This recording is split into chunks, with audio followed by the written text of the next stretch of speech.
Bueno, vamos a ver la imagen siguiente. Fíjense que esta imagen, ya con esta ustedes están muy familiarizados, es un corte transversal de un estadio, digamos, inmediatamente después de la gastrulación. Fíjense que nosotros en la figura, la primera a la derecha, la C, tenemos el ectodermo que está en proceso de formación del tubo neural. Por debajo del ectodermo tenemos al mesodermo, ¿sí? Que también ya comienza, digamos, acá a dividirse en los tres segmentos en que, digamos, se va a dividir el mesodermo. Y por último, por debajo del mesodermo tenemos el endodermo. Entonces acá tenemos una estructura que corresponde a un disco trilaminar con las tres capas germinativas, en donde, bueno, nosotros nos vamos a centrar, fíjense que en la figura D ya podemos diferenciar que el mesodermo, que era una sola capa única, que se extendía entre el ectodermo y el endodermo, comienza a tener diferenciaciones regionales, como por ejemplo esta primera masa mesodérmica que vamos a reconocer como mesodermo paraxial. Inmediatamente hacia la parte externa, este fragmento o este segmento corresponde a mesodermo intermedio. Y por último, estas dos láminas que encontramos en la parte más externa aún, que corresponde al mesodermo lateral, ¿sí? Entonces nosotros tenemos mesodermo paraxial, mesodermo intermedio y mesodermo lateral. Hoy nos vamos a centrar en los cambios que, digamos, afectan al mesodermo intermedio, esta estructura que está en el medio. Ustedes este mesodermo intermedio tienen que imaginarlo como una lámina que se extiende desde la parte craneal hasta la parte caudal de la estructura del embrión en desarrollo, ¿sí? Acá nosotros lo vemos como algo redondo, pero en realidad ustedes lo tienen que, porque esto es un corte transversal, entonces si uno va hacia adelante, esto es como una lonja o una lámina que se extiende desde craneal hasta caudal, ¿sí? Entonces, como es una lámina alargada, este mesodermo intermedio sufre segmentaciones, y eso lo vamos a ver en la siguiente imagen, en esta. Fíjense que en la primera figura que habíamos observado, nosotros veíamos toda una lámina azul completa, ¿sí? Que era lo que subyacía, digamos, o que se encontraba en la pared posterior y que tenía un crecimiento muy marcado y que por eso que se protruía en la pared posterior como la cresta urogenital. Ahora ya nosotros nos quedamos con la parte del mesodermo intermedio solamente, ¿sí? Fíjense que todo esto es mesodermo intermedio. Ahora bien, este mesodermo intermedio comienza a sufrir cambios que comienzan en la parte craneal o en la parte cefálica y progresa hasta la parte caudal. Entonces nosotros tenemos que conocer que estos cambios que comienza a sufrir el mesodermo intermedio consisten en segmentaciones, se forman segmentos, ¿sí? 1, 2, 3, 4, 5. En esta otra figura también vemos, fíjense, cómo eso se segmentó. Obviamente que acá todavía quedan, digamos, resabios cómo se permanece unido a la parte más externa, pero en realidad nosotros nos quedamos con que la parte más craneal del mesodermo intermedio se segmenta en nefrotomos. Esos nefrotomos, vuelvo a la imagen anterior, esos nefrotomos, fíjense, nosotros los conocemos como pronefros, ¿sí? Nefrotomo no, el término de nefrotomo no dice otra cosa que son segmentos, ¿sí? En los que se ha dividido el mesodermo intermedio en la parte craneal y que corresponden a pronefros, son segmentos, ¿sí? ¿Por qué nefrotomos? Porque fíjense que eso, que es un bloque, como un bloquecito así, comienza a tener cambios, empieza a desarrollar una especie de glomérulo, fíjense, y este glomérulo es muy, digamos, transitorio, pero tiene ese breve lapso de tiempo en el cual se diferencia, se segmenta, se diferencia y después regresiona. Pero, bueno, a esto nosotros lo conocemos como pronefros. Entonces, la porción más craneal del mesodermo intermedio se diferencia, se segmenta y se forma el pronefros. Sería, digamos, la primera estructura que comienza a diferenciarse para el desarrollo del aparato urinario. ¿Está? Por debajo, ya en la zona, digamos, torácica y lumbar, ese mesodermo intermedio que era una sola lámina, se comienza a tener cambios también, después que apareció y empiezan a desaparecer los segmentos que corresponden a pronefros. Nosotros acá en la cuarta semana, a final de la tercera, ya en principio de la cuarta, comienza a segmentarse desde craneal a caudal y asimismo comienza a regresar, o sea, involuciona primero esto, después esto, por último esto. A medida que esto va involucionando, el mesodermo intermedio que corresponde a la región toracolumbar, que nosotros conocemos como mesonefro, ¿sí? Esto también comienza a tener cambios, al igual que en la porción craneal, y eso lo vemos acá. Fíjense que se segmenta también del mismo modo que la porción más, lo que correspondía al pronefro, se segmenta en bloquecitos, y cada uno de estos bloquecitos, fíjense que en la porción medial comienza a diferenciarse o a desarrollar un glomérulo. También, por supuesto, que es transitorio. Y en la porción más externa de ese mesodermo intermedio, que nosotros conocemos como mesonefro, fíjense que se constituye como un conducto o un tubo. Y a ese conducto, que en definitiva es lo último que regresiona, lo definimos como conducto mesonéfrico. Entonces, el mesonefro es un segmento del mesodermo intermedio que va de torácico, de la región torácica al lumbar, y que se segmenta en nefrotomos y desarrollan glomérulos transitorios, todos ellos, digamos, desembocan en el conducto mesonéfrico. Todo esta estructura, digamos, de desarrollo glomerular es transitorio, porque a medida que desde la porción más cefálica, que es su primera aparición, hasta la región más caudal, la involución es del mismo modo. Involucionan primero esto y por último estos. Entonces, el mesonefro es la segunda estructura del mesodermo intermedio que desarrolla, digamos, estructuras en relación al aparato urinario, pero que también resultan ser transitorios.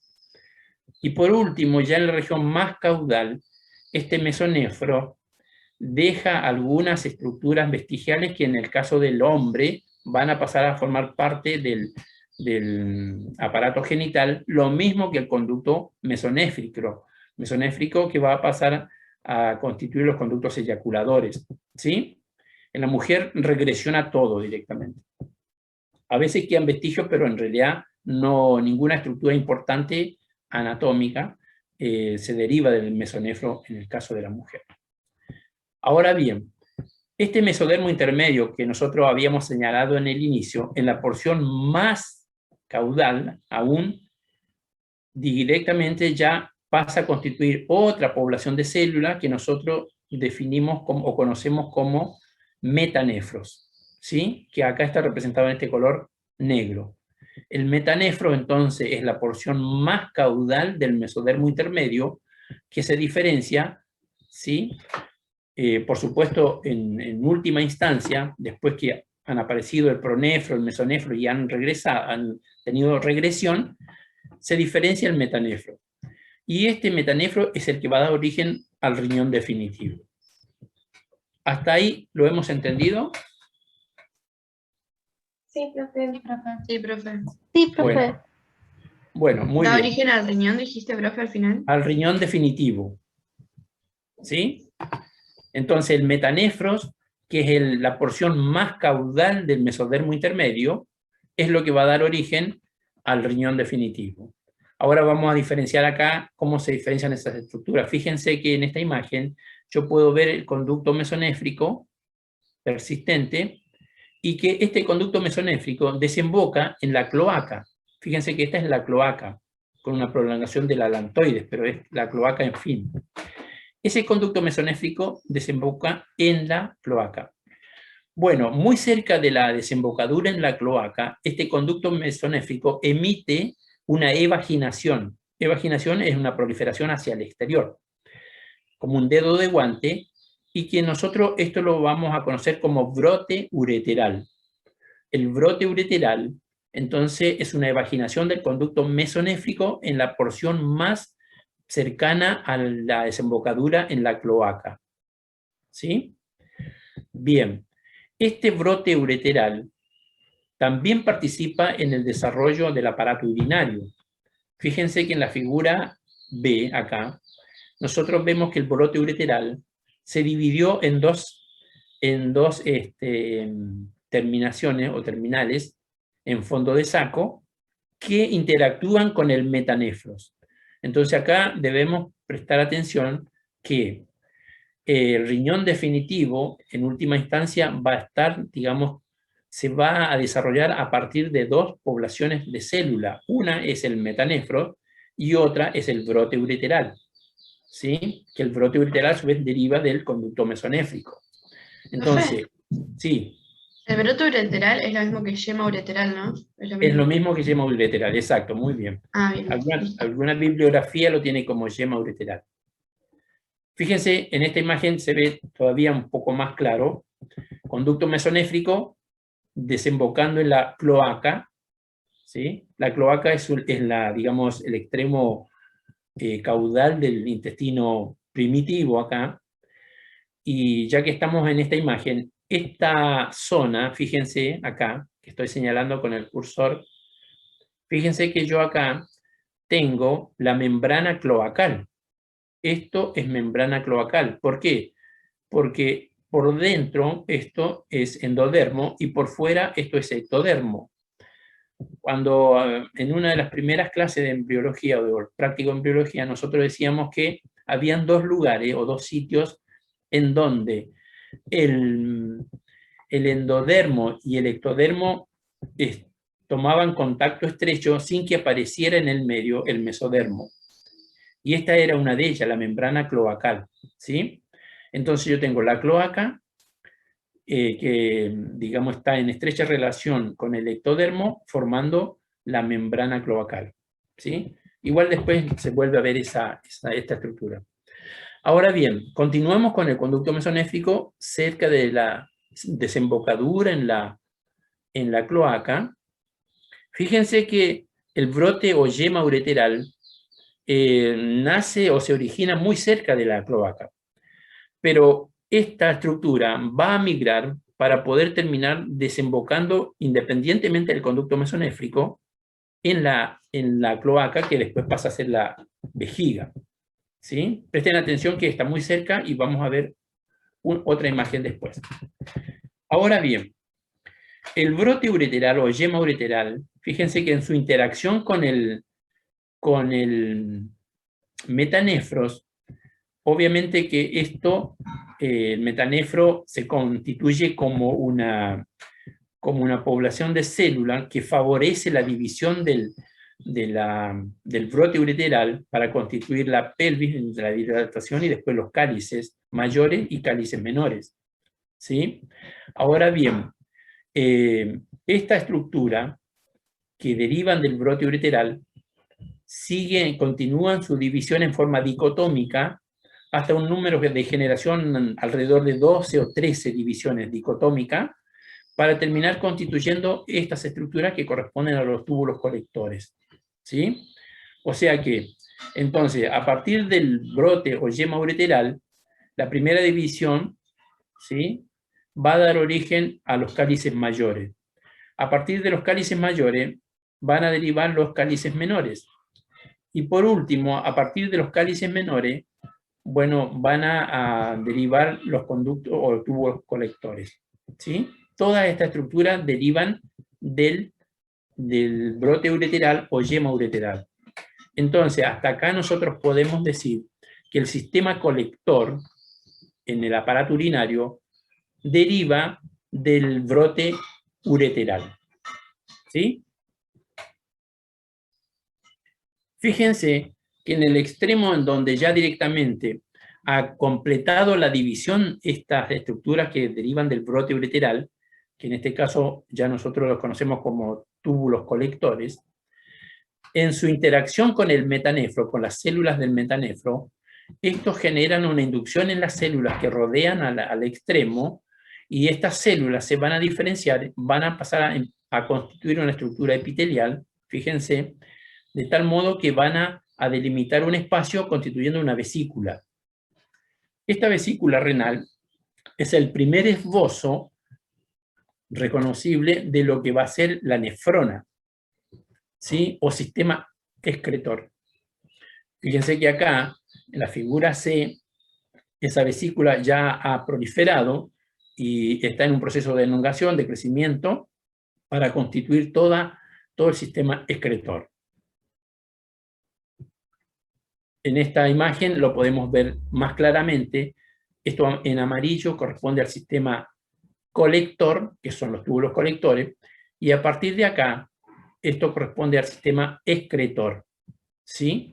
Esto prolifera, se diferencia en los distintos segmentos que van a constituir la nefrona, que son el túbulo contorneado distal, el asa Egen de porción gruesa, porción delgada, túbulo contorneado proximal, cápsula de Bowman, glomérulo.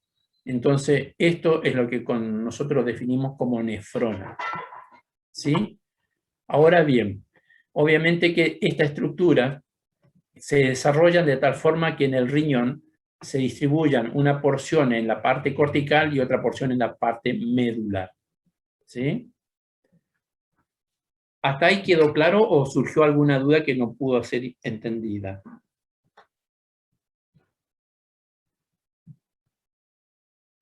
Profe, los túbulos colectores, cuando hablaste de sistema colector, ¿serían pirámide renal o no? Bueno, la pirámide renal es digamos, una descripción ya macroscópica. Ahora lo vamos a ver cuando veamos en histología. Dentro de la pirámide renal transcurren los túbulos colectores. ¿Sí? Buenísimo, gracias. Lo vamos a volver a ver. Y si no lo vemos, háganme recordar para poder, digamos, establecer, reconocer, digamos, la relación que hay entre los túbulos colectores y lo que nosotros conocemos como pirámide renal. Bueno, acá veamos un poco de qué modo el brote ureteral, estamos hasta acá, el brote ureteral, fíjense que es como que se produce una migración desde el sitio de origen hasta la pared posterior de la cloaca o vejiga acá. Fíjense que acá ya está más avanzada la migración y acá ya se ha independizado el brote ureteral del conducto mesonéfrico. Tiene una desembocadura independiente. ¿Ven? Paralelamente, nosotros acá estamos en la 5ª semana, más o menos. ¿Por qué? Porque aparece el tabique urorectal que divide la cloaca en el seno urogenital, ¿sí? Fíjense, por delante, y la porción rectal anal en la parte posterior. Fíjense que acá, ¿ven? El tabique urorectal divide la cloaca en dos. Por delante el seno urogenital y por detrás el conducto anorectal. Y acá en esta imagen ya podemos ver de qué modo entonces claramente el brote ureteral migra desde el lugar de origen hasta tener una desembocadura independiente en la vejiga. ¿Sí? Entonces, acá, fíjense que acá está señalada la desembocadura de ambos uréteres en lo que nosotros conocemos en la vejiga como trígono, en el piso de la vejiga. Entonces uno dice, bueno, el epitelio que reviste al trígono de la vejiga, que tiene estrecha relación con el uréter, en una primera etapa corresponde al mesodermo, pero después el endodermo de la vejiga recubre o reemplaza totalmente casi al mesodermo, que era el que, digamos, encontrábamos a nosotros acá como parte del revestimiento de la vejiga, ¿sí? Y estos azules siguen siendo los conductos mesonéfricos, que obviamente se van a diferenciar en conductos eyaculadores, ¿sí? Después, bueno, toda la parte de desarrollo del aparato genital. Y así nosotros terminamos con una estructura que macroscópicamente definimos como un riñón. Fíjense que acá, en relación a la pregunta que hacía una de las presentes en el aula, cuando hablaba de pirámide renal, la pirámide renal es una estructura, digamos, que nosotros podemos definir con cierta caracterización, digamos, en lo que corresponde a la parte de la médula, que es donde convergen los conductos o túbulos colectores, ¿ven? Esto sería pirámide renal, ¿ven? Y que se corresponde con la parte de la médula del riñón. La parte más externa es la corteza, y la parte más medial es la médula. Acá está representado un cáliz menor, acá hay un cáliz mayor, cáliz menor, cáliz mayor, ¿sí? Bueno, después acá la pelvis, y por último el uréter. Hasta ahí, ¿alguna duda con respecto a algunos de los pasos en el proceso de desarrollo del aparato urinario? No, profe. No, profe. ¿No? Bien. Seguimos. Ya acá estamos en la transición de embriología a histología, pero vamos antes de pasar a histología, vamos a utilizar este esquema que nos va a permitir a nosotros después orientarnos y poder reconocer las estructuras que van a constituir o que vamos a describir en la parte histológica. ¿Está? Bien. El corpúsculo renal. Fíjense que para nosotros el corpúsculo renal es una estructura, digamos, claramente diferenciable en un preparado de, ustedes vieron en los preparados de riñón, ¿sí? Desde el punto de vista histológico, y es una estructura fácilmente reconocible. Pero es interesante que nosotros, esa estructura, que si bien la podemos reconocer fácilmente, a nivel, digamos, de lo que es la parte histofisiológica, obviamente en el preparado nosotros no podemos ver los procesos, pero sí tenemos que entender cómo se organizan los componentes de ese corpúsculo renal para llevar a cabo las distintas funciones que cumple. Como por ejemplo, la función endocrina del riñón va a estar dada por algunas células que vamos a mencionar ahora. Esta figura, este es un esquema, no es un preparado, aclaro esto porque si no, por ahí pueden decir cómo se veía tan claro y yo no lo veo así. Este es un esquema que intenta representar a un corpúsculo renal para analizar sus distintas partes. En primer lugar, fíjense que acá arriba nosotros tenemos un corte transversal de lo que corresponde al túbulo contorneado distal, ¿sí? El túbulo contorneado distal que tiene, está constituida su pared, la pared de este túbulo, por una mucosa y una pared muscular. Eso ustedes seguramente lo van a recordar. Pero tiene la particularidad ese túbulo renal, de ese túbulo contorneado, que las células que constituyen la parte muscular del conducto o del túbulo adquieren una diferenciación muy particular para constituir lo que nosotros conocemos como mácula densa, que son unas células de la pared del túbulo diferenciada para cumplir una función, digamos, especial y diferente respecto a lo que es la pared muscular del túbulo, ¿sí? Entonces, por un lado tenemos el túbulo contorneado distal con la mácula densa, que acá se ve muy bien representada.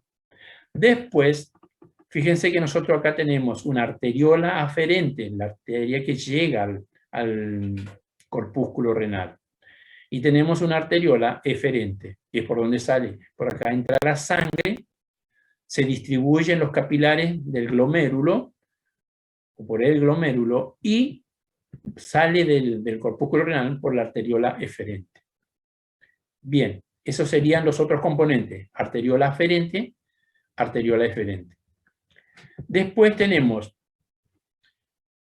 fíjense que en la parte que delimita el corpúsculo renal, nosotros encontramos a la cápsula de Bowman.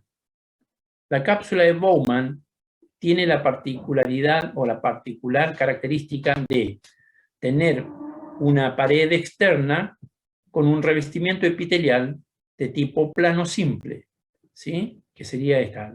La hoja parietal de la cápsula de Bowman es esta, que está revestida por un epitelio plano simple.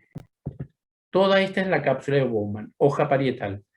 Ahora bien, la hoja visceral tiene una estructura muy particular y propia en relación a la función que cumple la hoja visceral de la cápsula de Bowman.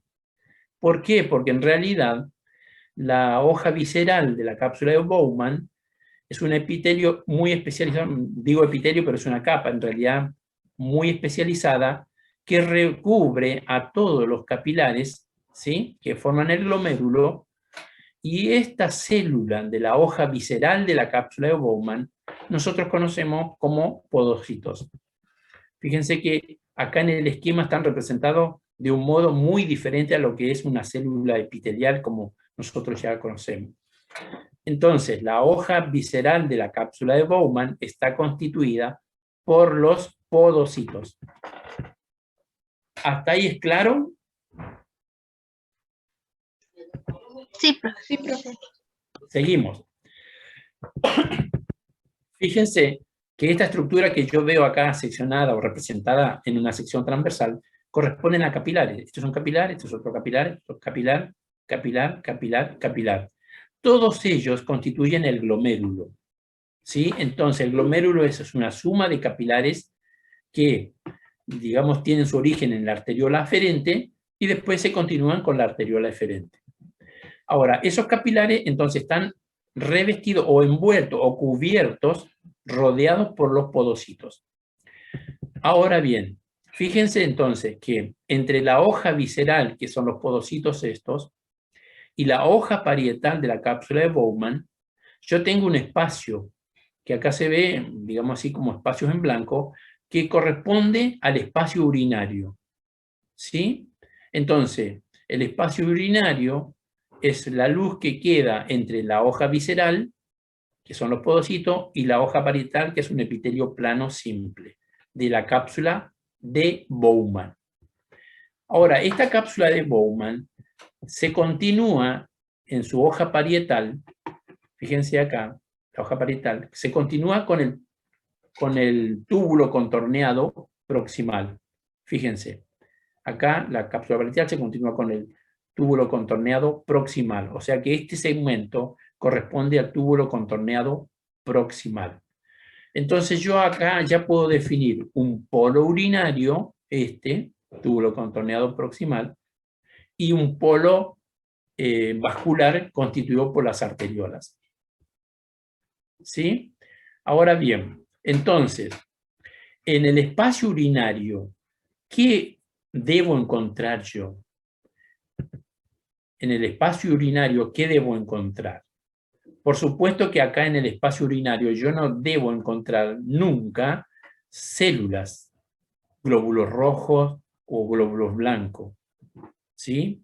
Excepcionalmente puede haber alguno porque hay alguna alteración en el capilar, pero no debo encontrar. Lo único que debo encontrar en este espacio urinario de la cápsula de Bowman es un filtrado que surge a partir, digamos, de la filtración de la sangre, en este caso a través de los podocitos, ¿sí? Entonces acá no hay célula.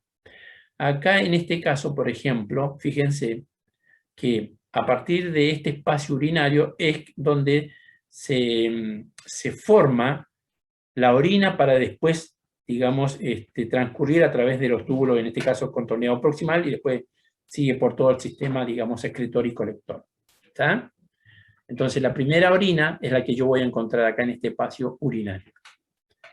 Bien, retomamos esta parte del corpúsculo renal, que tiene una función muy importante y que por sus componentes y su función nosotros a esto le llamamos aparato yuctaglomerular, ¿sí?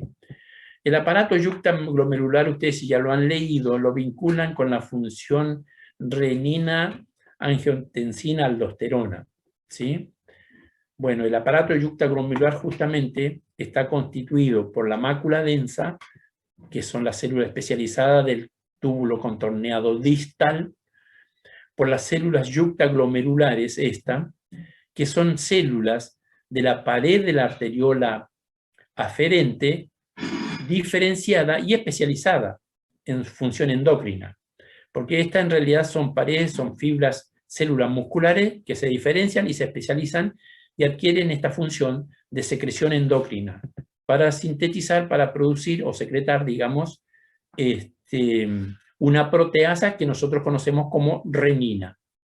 Entonces, las células yuctaglomerulares son las responsables o la encargada de producir producir y liberar renina. La renina es una proteasa que tiene acción sobre un sustrato que es el angiotensinógeno, que se encuentra acá dentro de la circulación en la sangre, y ese angiotensinógeno, por acción de la proteasa que nosotros conocemos como renina, se transforma en angiotensina 1.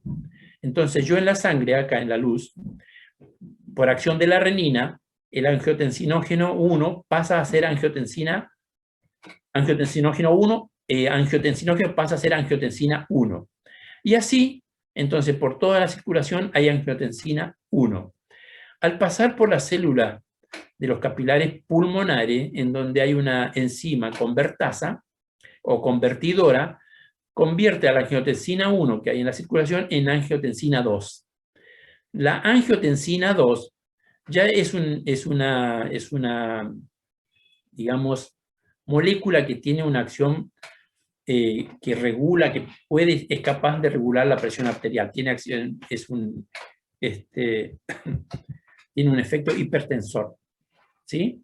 Entonces esa angiotensina 2 que empieza a circular, a su vez va a actuar sobre el túbulo contorneado distal para producir modificaciones, o sea, en realidad sobre la cápsula suprarrenal, liberando aldosterona que va a actuar sobre la parte de los túbulos colectores en el riñón, en la parte de médula, digamos.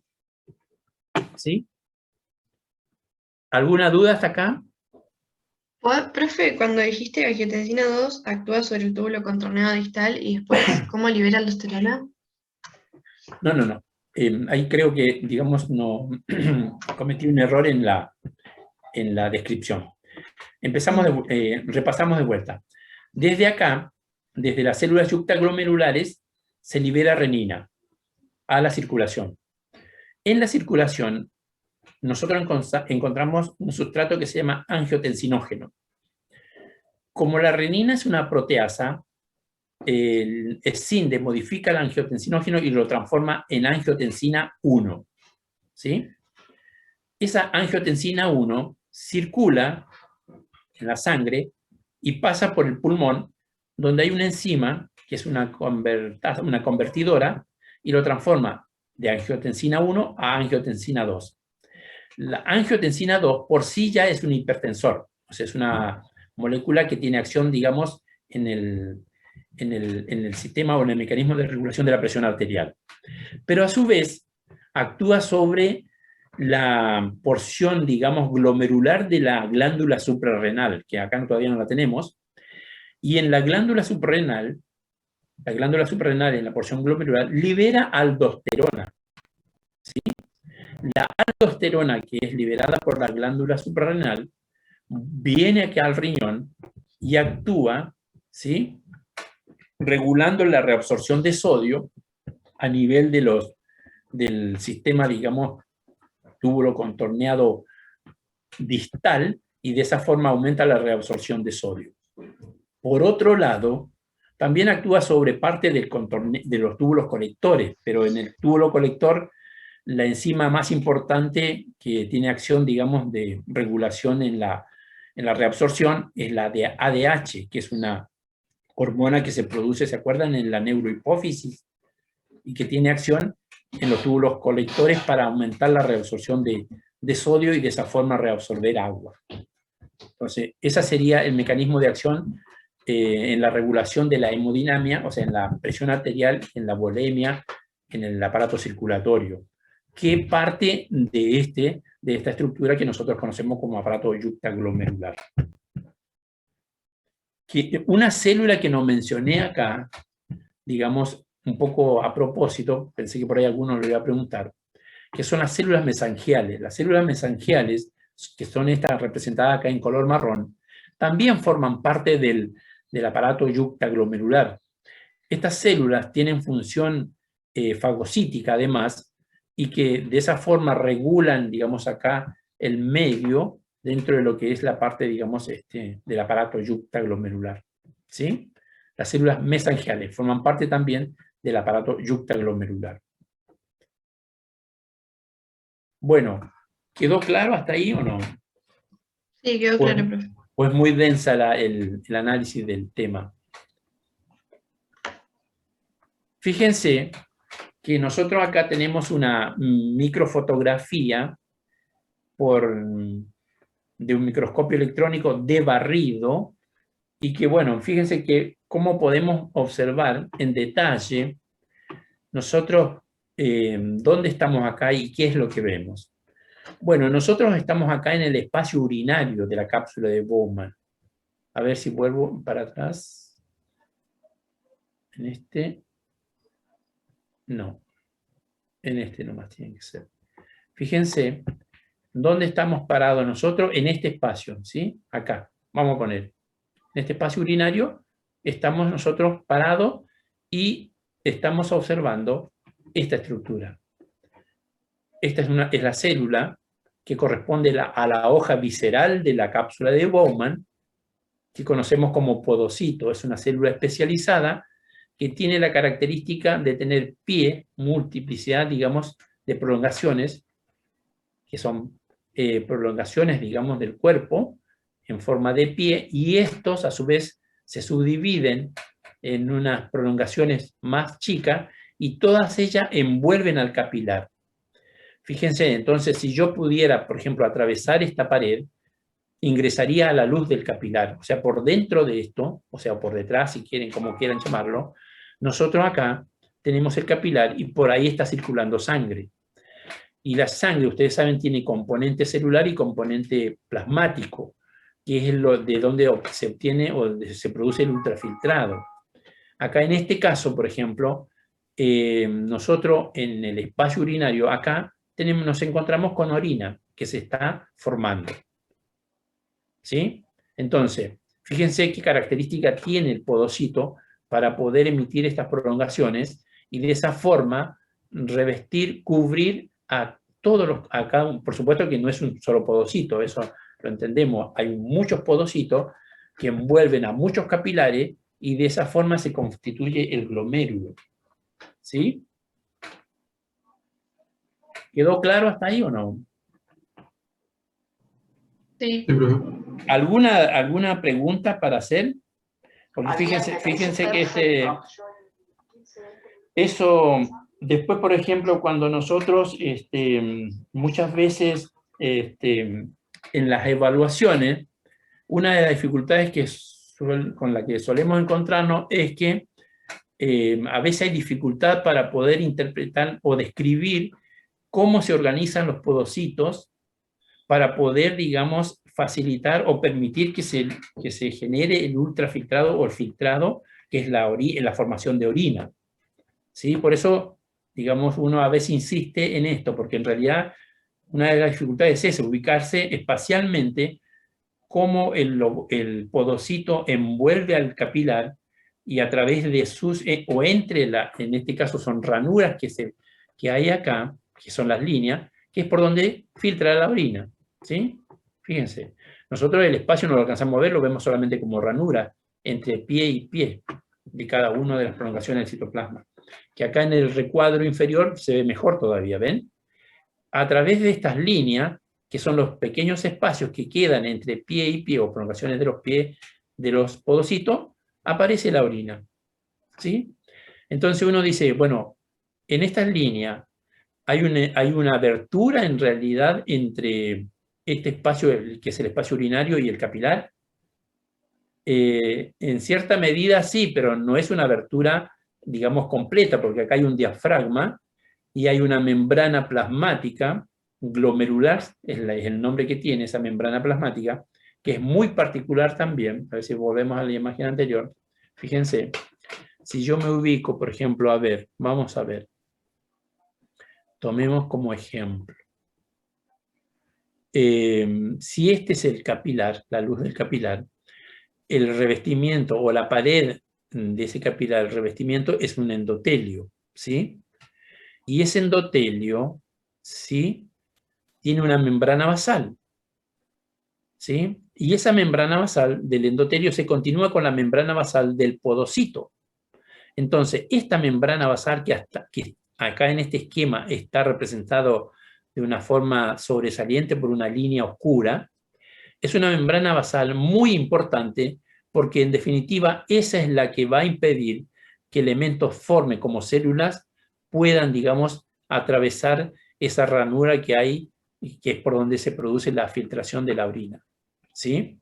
Esa membrana basal es muy importante y es lo que permite, digamos, en cierta medida, establecer esa barrera a nivel de lo que es el capilar del glomérulo. Por supuesto que encontrándose en estado indemne, cumple su función. Si por alguna causa esta membrana basal, que está muy bien representada acá, sufre, es cuando se produce directamente algún tipo de trastorno y aparecen células en la luz en este caso del espacio urinario. ¿Está? Bueno, hasta ahí llegamos. Ahora vamos a seguir con la parte de microscopía. ¿Alguna pregunta hasta acá? Nosotros, a ver, una aclaración, porque en realidad siempre se plantea esta dificultad. Este esquema, o sí, es un esquema, o un dibujo, nosotros lo vemos muy claramente acá. Cuando veamos los corpúsculos renales en el preparado, no vamos a pretender ver esta descripción que nosotros estamos haciendo en este momento. Por eso que es importante, antes de ir a los preparados, tener esto en mente. Pero yo no voy a ver la mácula densa en el contorneado distal. Tampoco voy a poder reconocer claramente, como está señalado acá, las células yuctaglomerulares, que son células de la pared de la arteriola especializada. ¿Queda claro eso, ¿Cierto? Sí, profe. ¿Sí? O aparece alguna duda, porque ahora cuando veamos la parte de microscopía, no vayan ustedes a pretender tener esta imagen en el corpúsculo renal y poder describirlo así. Y es más, por ejemplo, ustedes tienen que familiarizarse con los preparados de tejido renal y una de las estructuras que ustedes fácilmente van a reconocer siempre es el corpúsculo renal. Ahora, porque es lo que más, digamos, es la estructura predominante en la corteza renal. ¿Cuántos corpúsculos renal podemos encontrar? Bueno, depende del riñón, pero alrededor de 3 millones, 2 millones de corpúsculos renal, más o menos el número. Por eso que es una estructura fácilmente reconocible. Bueno, entonces así a esto llegamos. Fíjense que entonces si yo tengo que repasar acá, ¿qué parte de esta estructura deriva de, o sea, esta estructura que yo tengo, que estoy describiendo acá, como por ejemplo la cápsula de Bowman, los podocitos, el epitelio plano, derivaban de qué estructura originalmente en el desarrollo embrionario del aparato urinario? ¿Se acuerdan? Esto correspondería al sistema excretor, ¿se acuerdan?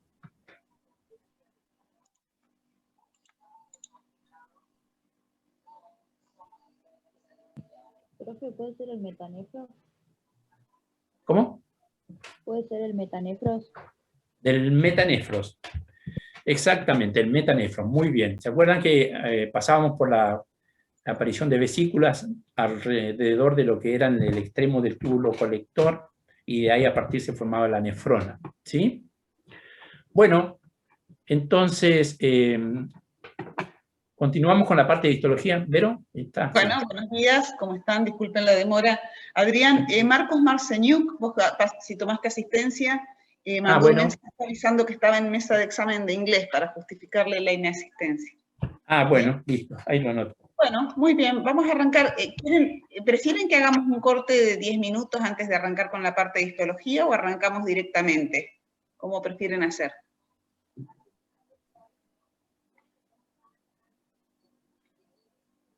Un corte. ¿Quieren que continuamos directamente o hacemos un corte? Directamente. Tengo 2 votos contrapuestos. Yo también quiero verlo directamente. Perfecto, bueno. Perfecto, continuemos. Perfecto, me parece muy bien. Vamos a arrancar entonces. Ahora voy a compartir la pantalla. Vamos a arrancar con un corte de riñón, inicialmente, la parte histológica. Muy bien. La parte histológica del sistema renal, vamos a correr esto aquí. La parte histológica del sistema renal incluye el análisis de básicamente 3 preparados: un corte de riñón, corte de vejiga urinaria y corte de uréter. Así que vamos a arrancar con con el riñón, que es lo que estaban analizando recién con el doctor, ¿sí? Riñón es un órgano parenquimatoso, ¿sí? Donde predomina el tejido epitelial, como ustedes van a poder apreciar ahora cuando nos acerquemos. Acá tenemos la panorámica general del riñón. En algunos cortes se pueden apreciar las papilas, ¿sí? Renales. Y ustedes ya saben que el riñón tiene zonas delimitadas, tiene una zona cortical y una zona medular. En el caso de este corte de riñón que aquí vemos predominantemente una zona cortical, y hay otros cortes de riñón, a ver. ¿Sí? A ver aquí. Así podemos alcanzar también parte, pero este está teñido con un tricrómico. Aquí, fíjense, en este corte que ahora les estoy marcando, que les estoy mostrando, se ve la región cortical del riñón, aquí, ¿sí? Y una región medular, ¿sí? Donde se ven los rayos medulares que corresponden a toda la desembocadura de los túbulos colectores. En la región cortical nosotros vamos a encontrar al riñón delimitado en una de sus caras por una membrana serosa, ¿sí? En una cápsula de tejido conectivo, vamos a acercarnos un poquitito, y revestido por su cara ventral por una membrana serosa, ¿sí? Que corresponde al mesotelio que reviste la cavidad peritoneal, ¿sí? O el peritoneo, fíjense. Aquí se puede apreciar bien, aunque no es una tinción de las que nosotros tenemos como de rutina, esta capa de tejido conectivo que define esta cápsula que rodea el riñón. Acá se ve muy bien porque ustedes saben que los tricrómicos son tinciones que nos permiten poner de manifiesto los tejidos conectivos. Vamos a pasar al corte con hematoxilina eosina. Acá tengo un riñón mejor. Bueno, fíjense en este corte de riñón que vemos aquí, se aprecia en toda su extensión, en este aumento, esta sección del corte nos permite reconocer toda esta zona cortical. Miren la porción medular y cómo desemboca en una papila renal, ¿sí? Que confluye en uno de los cálices. Vamos a analizar los elementos que encontramos en la región cortical. En la región cortical vamos a encontrar gran abundancia de corpúsculos renales. La conformación, la configuración de los corpúsculos renales, ustedes ya que estuvieron discutiendo con el doctor, ¿sí? Y aquí, miren, es un corte que se ve muy, pero muy bien. En este parénquima renal, predominio del tejido epitelial. Este es un órgano donde el grueso del tejido está dado por los elementos funcionales del mismo.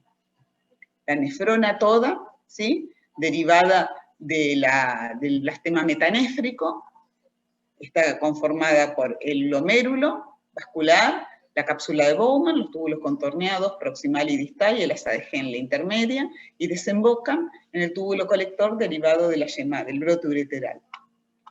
Aquí entonces, en esta región cortical, vamos a encontrar gran cantidad de elementos corpusculares, de estos corpúsculos renales, ¿sí?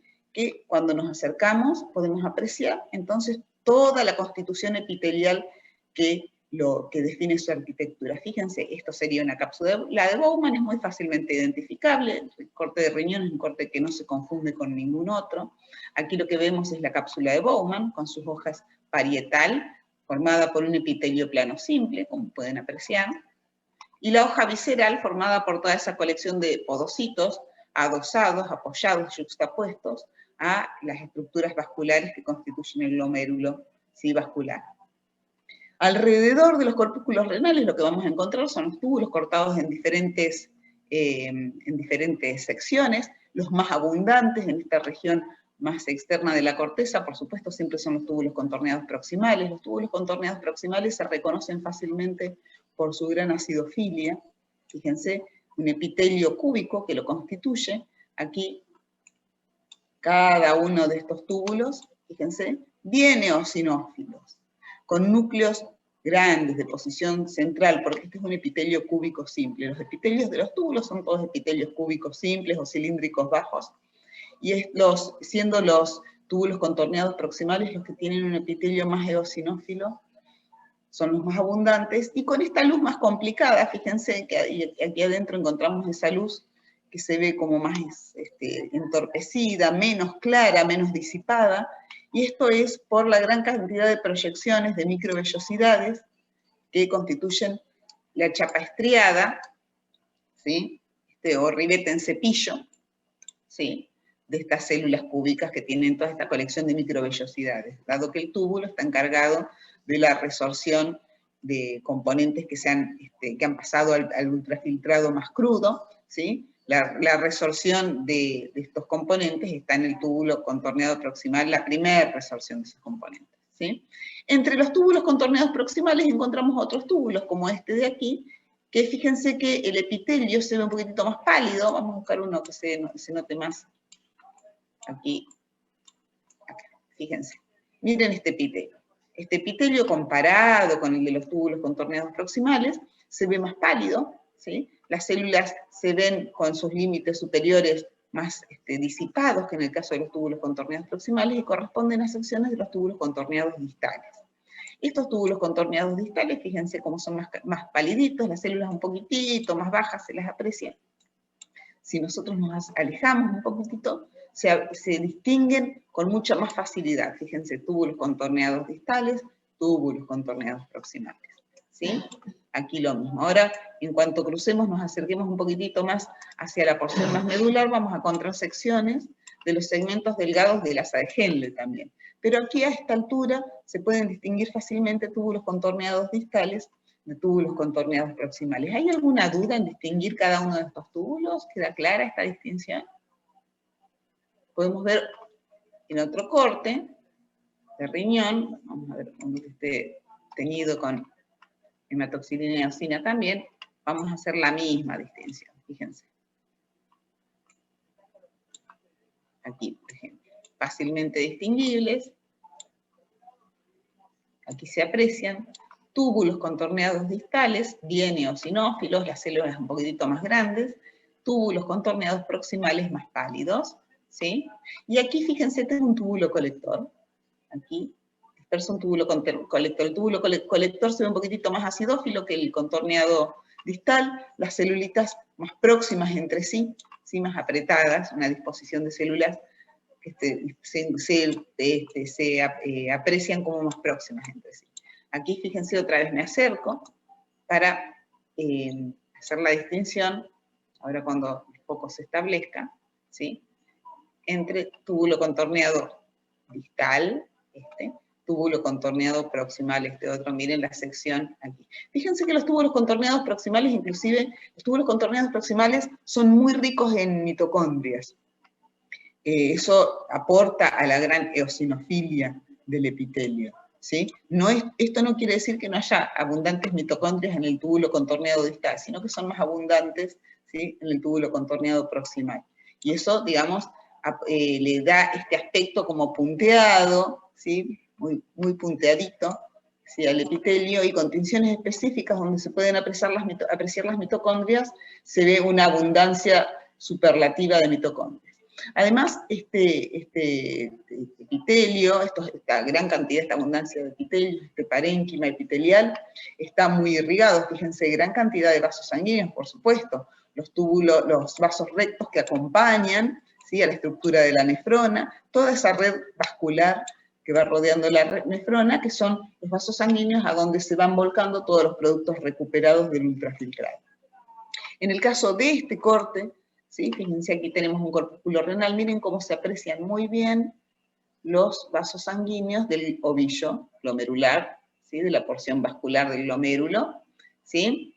Perdón, de la porción vascular del corpúsculo renal, ¿sí? Que constituye el glomérulo. Así que aquí entonces otra vez, epitelio plano simple de la hoja parietal de la cápsula de Bowman, podocitos adosados a todos estos vasos sanguíneos en la hoja visceral de la cápsula de Bowman. Además podemos encontrar, vamos a ir recorriendo, en algunos casos, algunos corpúsculos renales están cortados de tal manera que se aprecian los dos polos que podemos apreciar en los corpúsculos renales. Un corpúsculo renal, la cápsula de Bowman, deriva en un túbulo, el túbulo contorneado proximal. Ese sería el polo urinario del corpúsculo renal. En el extremo opuesto del corpúsculo, ¿sí? Aquí fíjense, tendríamos un polo vascular. En el extremo opuesto tenemos donde, ¿sí?, ingresan las arteriolas aferente y eferente que van a capitalizarse para formar el glomérulo, ¿sí?, y eso está constituyendo el polo vascular. En proximidad del polo vascular, como bien lo vieron recién en la imagen que les mostraba el doctor Quiñonao, podemos encontrar los elementos del aparato yuxtaglomerular, como aquí, por ejemplo. Bueno, aquí no se ve tan claro. Vamos a buscar una mácula densa, que es la diferenciación local del túbulo contorneado distal en proximidad al polo vascular. Vamos a recorrer, vamos a encontrar algún, con mucha paciencia, vamos a recorrer el preparado, así, para apreciar el polo vascular y la mácula densa.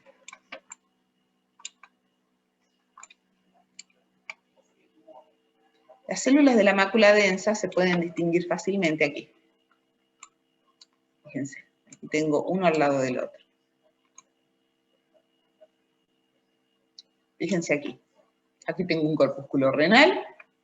En este corte de este corpúsculo renal no se aprecia el polo urinario. Ya vamos a encontrar un corte donde se aprecie bien el polo urinario. Y fíjense cómo este es el túbulo contorneado distal, que pasando en la proximidad del punto donde los vasos sanguíneos de la arteriola aferente, es decir, la arteriola aferente y eferente, ingresan para formar el glomérulo, fíjense cómo adquieren esta disposición. Estas son las células de la mácula densa. Fíjense aquí.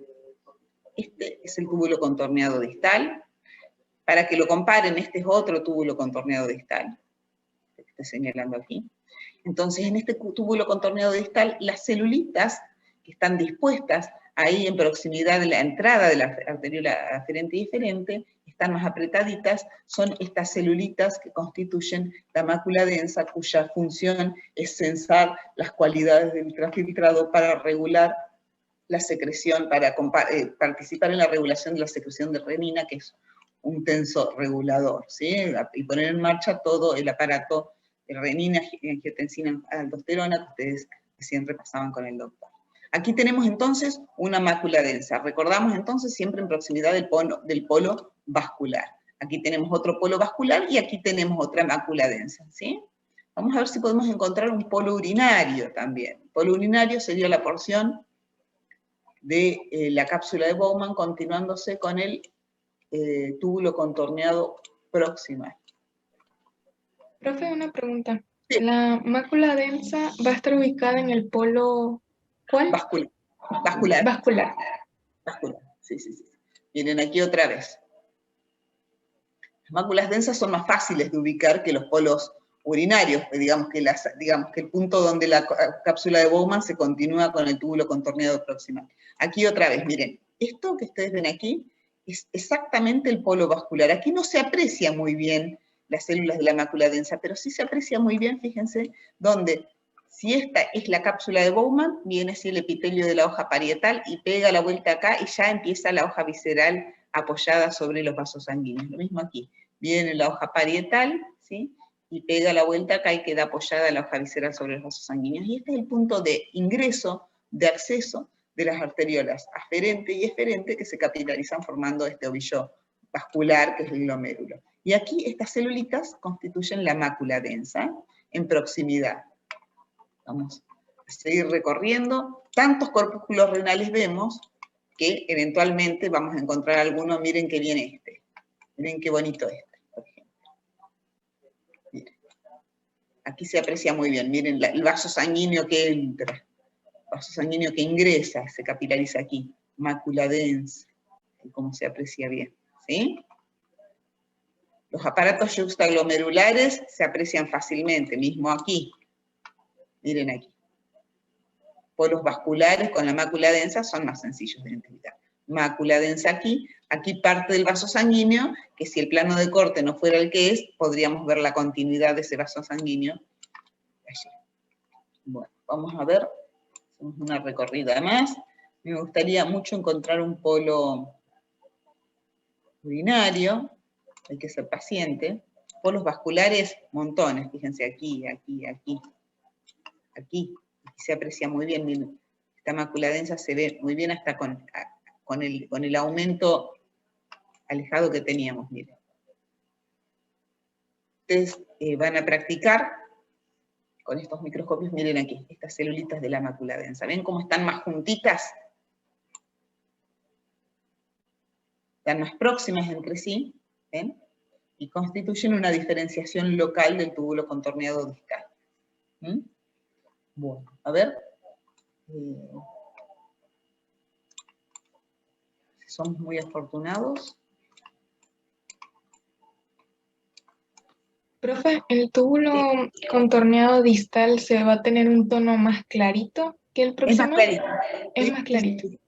Es más clarito, un poquitito más bajo, ¿sí? Más pálido, siempre acidófilo también, ¿no es cierto? La acidofilia es obligatoria, pero es más pálido que el túbulo contorneado proximal. Túbulo contorneado proximal, bien acidófilo, células altas, ¿sí? Toda esa colección de microvellosidades que lo caracterizan.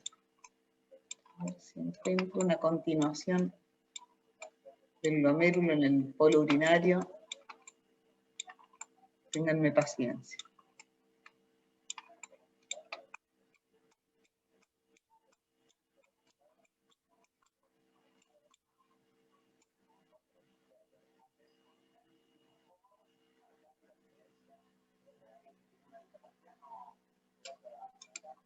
A ver aquí.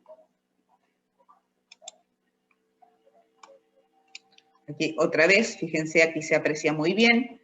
Mácula densa, miren qué bonita que se ve la mácula densa. Este es el polo vascular. Acá veo una de las entradas, miren qué bien, con el epitelio plano simple de la arteriola, ¿sí? Y estas son las células yuxtaglomerulares, ¿sí?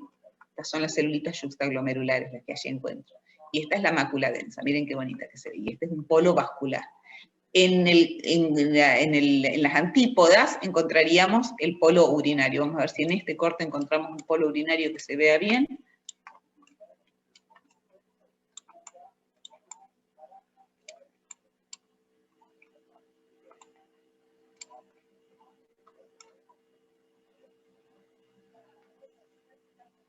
Profe, Sí. tengo una duda.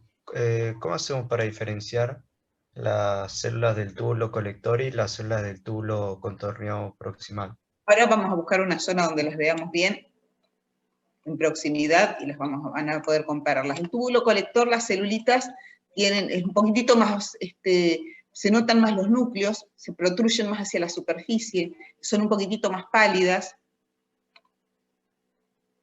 Entonces van a ver cómo las pueden ahí fácilmente distinguir. Ahora vamos a ver. Está esquivo el polo urinario,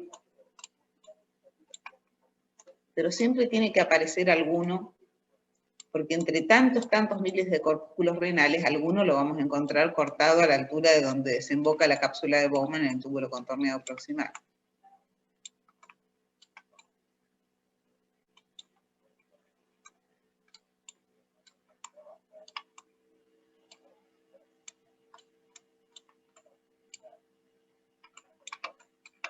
Bueno.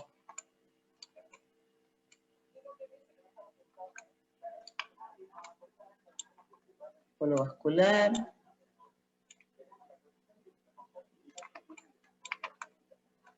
El espacio de Bowman que se nota muy bien.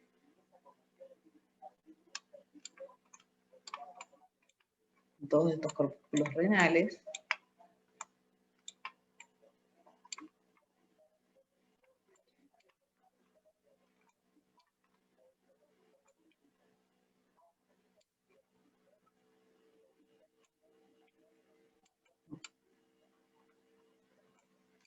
Bueno, ténganme paciencia, porque me he propuesto encontrar uno. Miren qué bonito se ve este polo vascular. Mientras tanto, los polos vasculares más fáciles de observar. Miren el vaso sanguíneo, cómo viene. Todo esto es un vaso sanguíneo, es una arteriola aferente. Miren la mácula densa. Este es un corpúsculo. Miren las células de la mácula densa, cómo se notan que son diferentes de las del resto del túbulo. ¿Ven? ¿Sí? Y este es el vaso sanguíneo. Aquí tengo una arteriola aferente o eferente, no sé cuál. Y aquí tengo las células yuxtaglomerulares, ¿sí? Estas células musculares modificadas. Este es el vaso de acceso al corpúsculo renal. Bueno, vamos a ir a buscar ahora... bueno, aquí comienza el polo urinario, pero no se nota tanto como a mí me gustaría. Y acá tengo un comienzo, miren cómo... Vamos a mirar aquí. Ya vamos a encontrar algún otro. Esperen que me devuelva el foco. Entonces, aquí tenemos...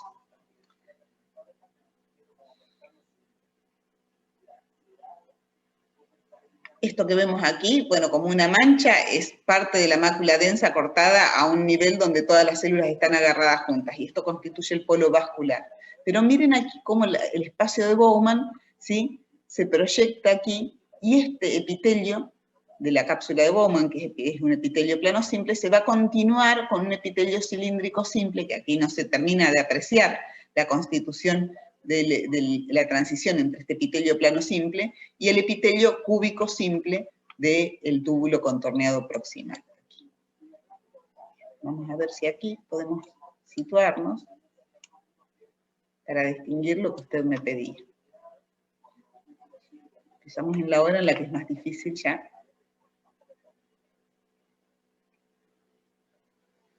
Del ancho de banda. Sean pacientes.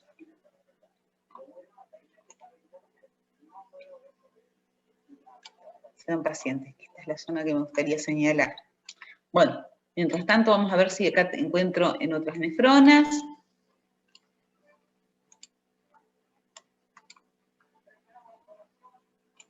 Estos se ven muy bien. Miren, aquí tenemos entonces, mientras tanto, mientras esperamos el foco aquí, vamos a esperar un rato aparentemente, aquí tenemos entonces la distinción entre túbulos contorneados distales y proximales, ¿sí?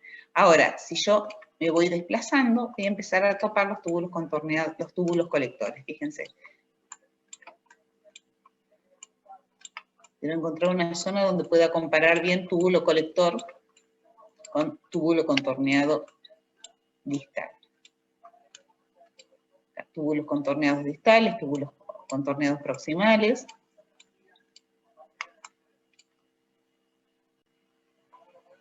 Aquí.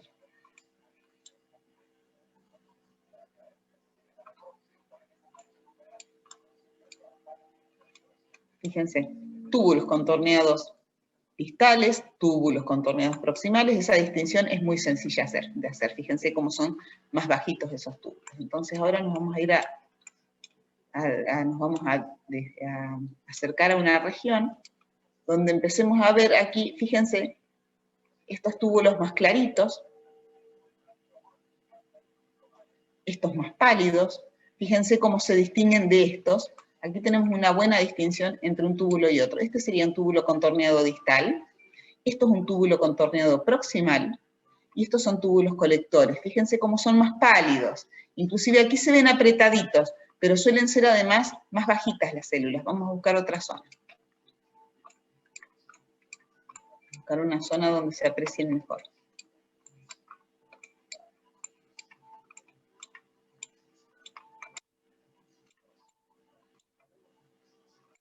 Miren.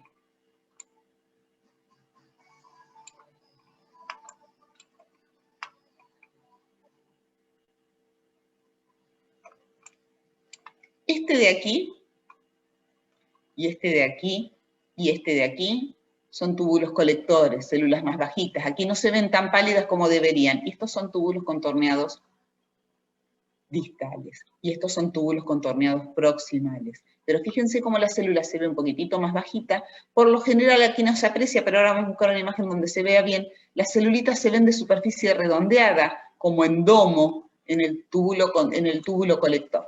Vamos a buscar aquí, en este corte de riñón, en este, que no consigo recuperar el foco, en este corte, que es el más lindo.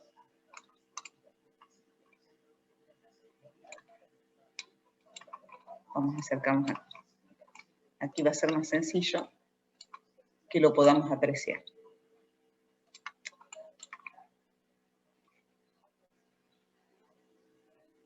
Bueno.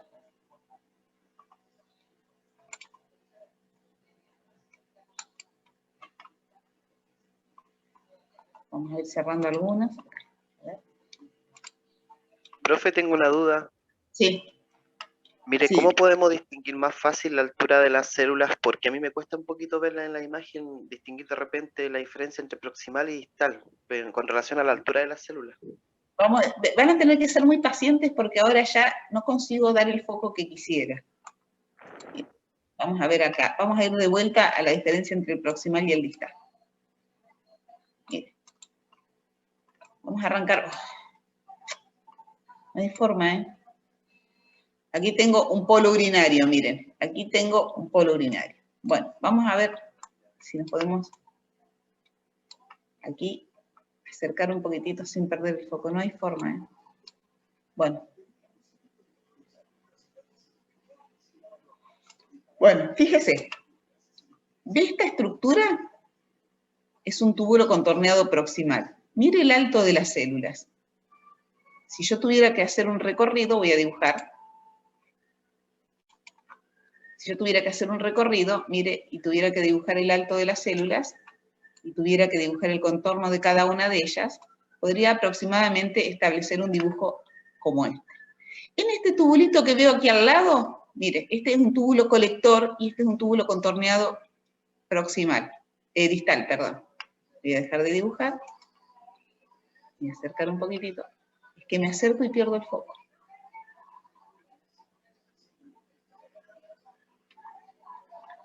Voy a volver a anotar. Fíjese, estas celulitas que yo dibujo aquí son un poquitito más bajas que estas que había reconocido en esta estructura. Si yo tengo que reconocer las células en esta estructura, o en esta otra, o en esta otra, o en esta otra, fíjese que todas esas células son altas. La luz se ve como complicada, como si tuviera algún detrito. Fíjense que no se ve un límite nítido en la parte superior de la célula. Todos estos, miren qué altas que se ven las celulitas, ¿sí?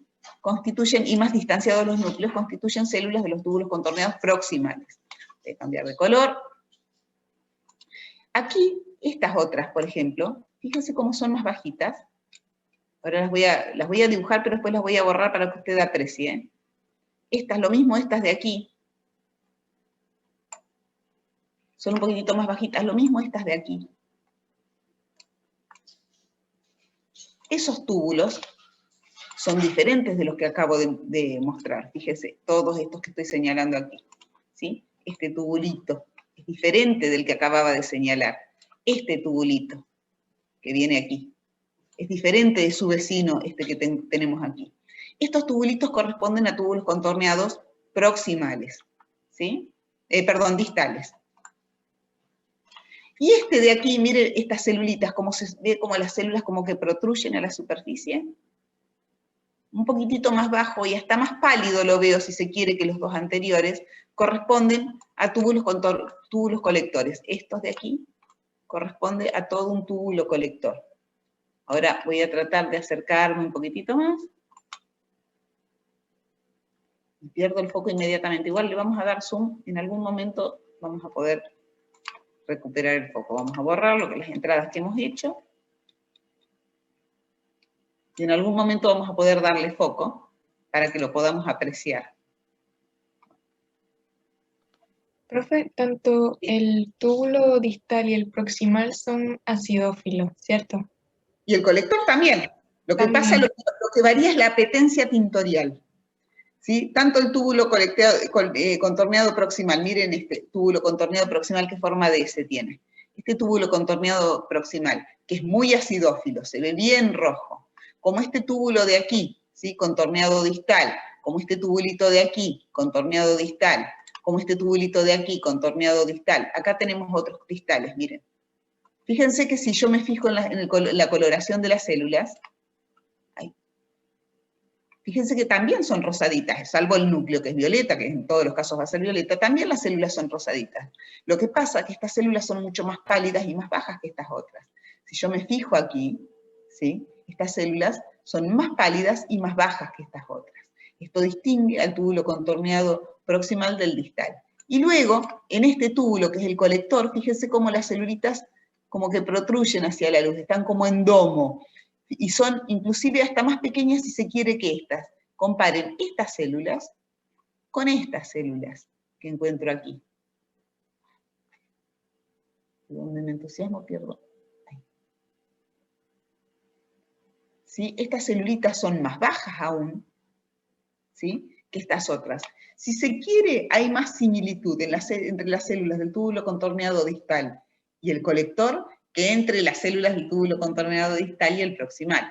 Lo que más abunda aquí, lo que más vemos aquí en cantidad, es el túbulo contorneado proximal. Esto es túbulo colector, ¿sí? Esto es túbulo contorneado proximal. Distal, este es el proximal y este es el distal, ¿sí? Y esto es colector. ¿Se aprecia la diferencia? Esto sería distal, esto sería distal, todos estos bien rosados son proximales y esto corresponde al túbulo colector, ¿sí? ¿Se aprecia ahí la diferencia? No puedo acercarme mucho más porque pierdo el foco enseguida. Sí. Profe, o sea, una forma simple, a simple vista de distinguir el proximal de los distales o del colector sería la presencia de estos detritos que usted dijo en el proximal, ¿cierto? El proximal, claro, el proximal como tiene, a ver si tengo acá. No, son los mismos riñones, acá. Sí, estoy en la misma imagen. El túbulo contorneado proximal, como tiene toda esa colección de microvellosidades, tan notable, que son las que aumentan la superficie de absorción, sostenidas por filamentos de actina internamente, que constituyen esa chapa estriada, ¿sí?, o ribete en cepillo. Fíjense cómo aquí adentro aparece como si tuviera una cantidad, como si tuviera algo contenido. No se ve disipada la luz como se ve aquí. Aquí la luz se ve bien disipada, aquí la luz se ve bien disipada, aquí no se ve disipada. ¿Sí? Es por la proyección de todas esas microvellosidades que son tan abundantes en las células del túbulo contorneado proximal. Aquí tenemos distal, y aquí tenemos proximal, y aquí tenemos proximal. Aquí no quiero abusar. Doy un paso más. Miren, túbulo contorneado distal. ¿Ven cómo las celulitas se ven, la superficie se ve bien claramente y la luz se ve más limpia? Lo mismo aquí. Y todos estos otros son túbulos contorneados proximales. Todos estos son túbulos contorneados distales, túbulo contorneado distal. Túbulos contorneados distales, miren, túbulo contorneado distal, túbulo contorneado distal. Esta zona me permite distinguir fácilmente un túbulo contorneado distal de uno proximal. Miren las células.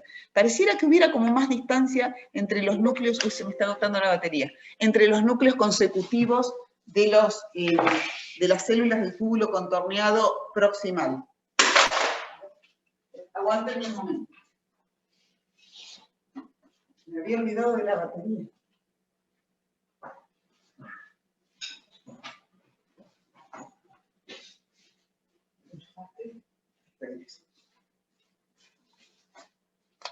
Ténganme paciencia. Ahora sí.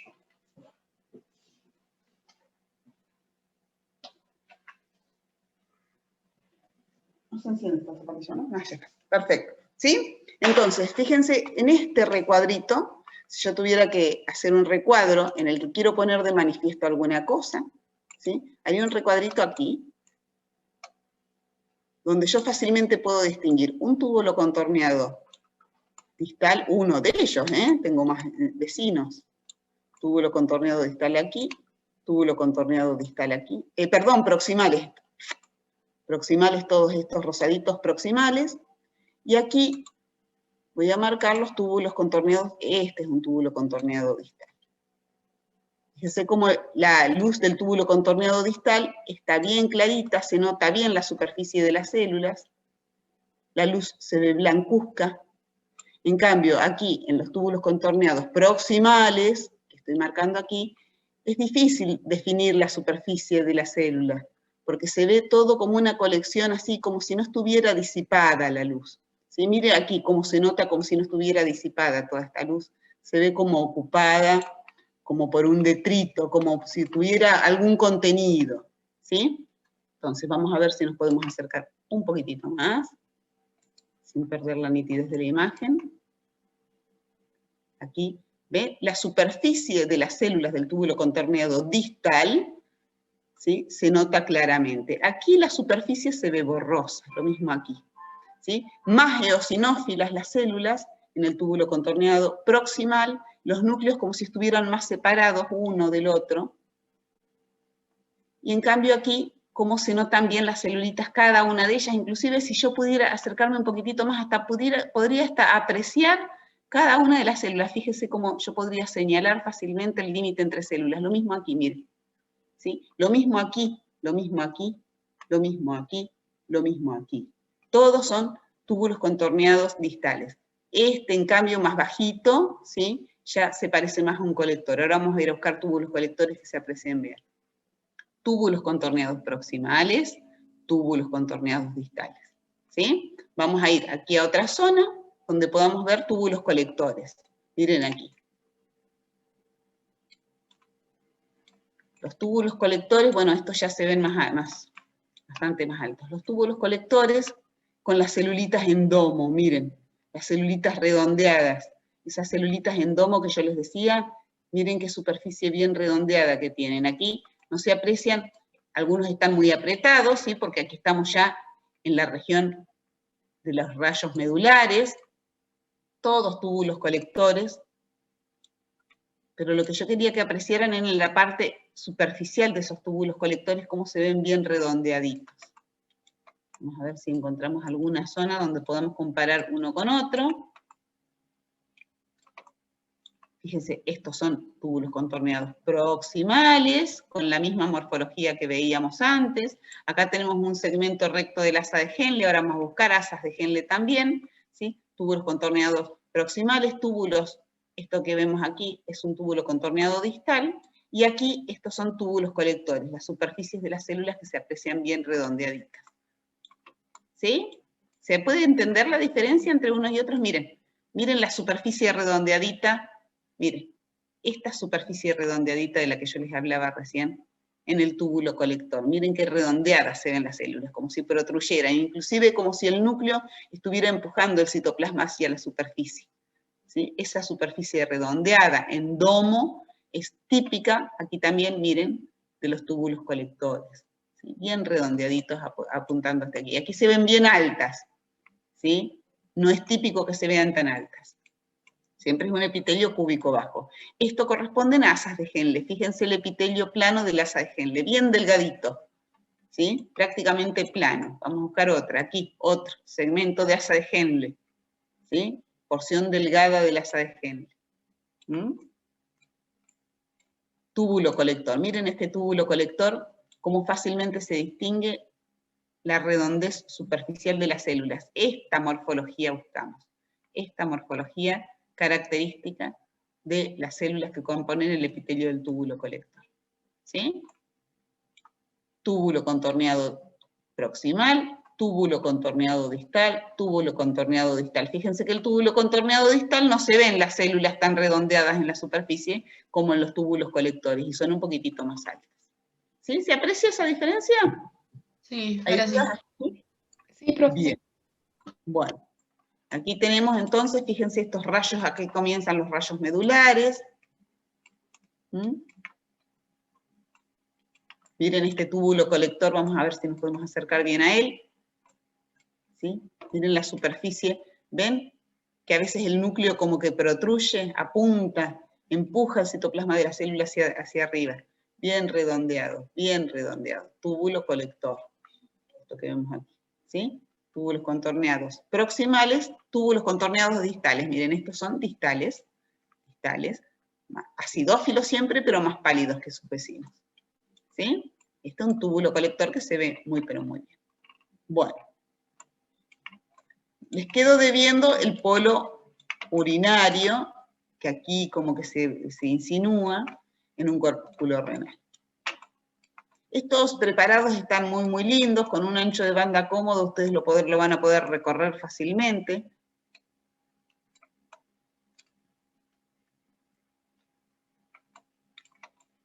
Y aquí vamos a ir a ver la papila renal, fíjense dónde desembocan. Fíjense, aquí tengo la desembocadura de todos los túbulos colectores, ¿sí? Que traen la orina a desembocar aquí en los cálices, ¿sí?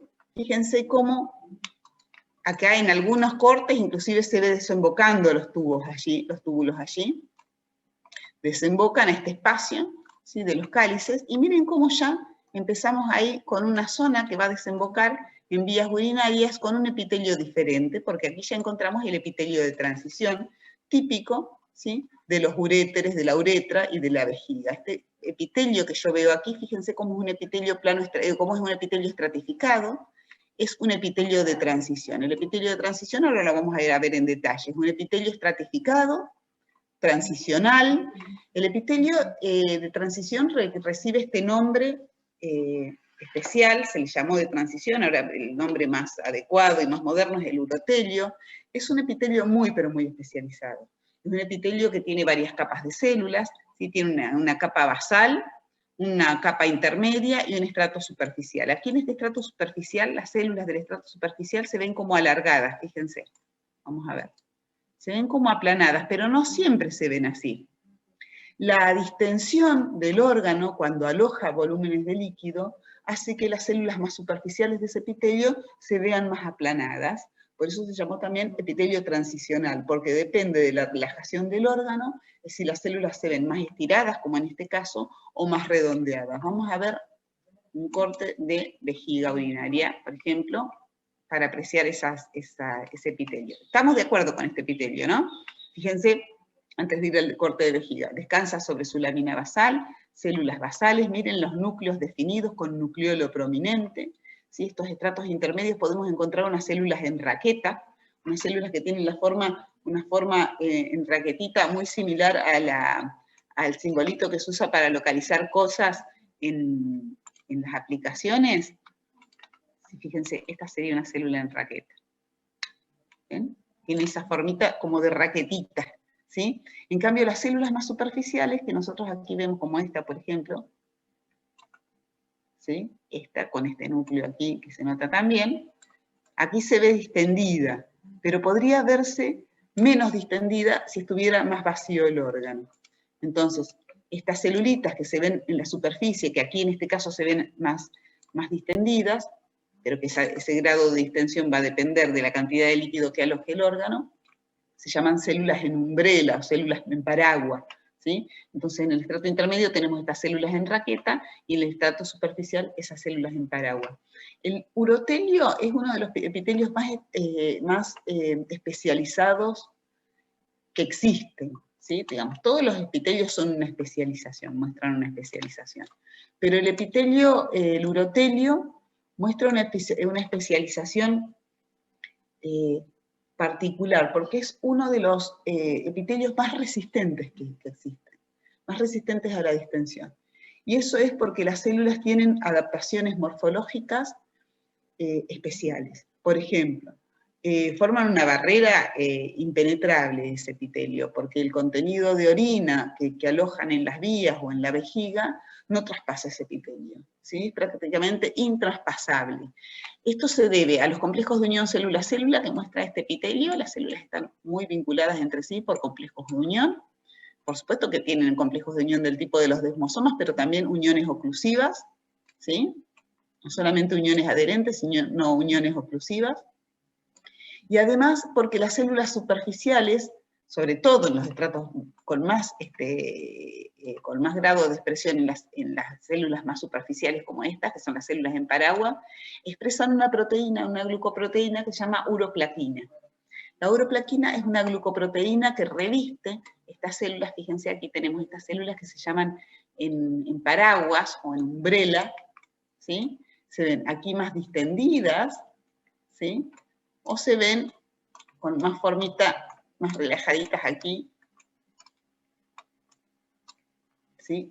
Más relajaditas aquí. Sobre todo en estas células superficiales se expresa esa glucoproteína de membrana, es una glucoproteína transmembrana que se llama uroplaquina, ¿sí?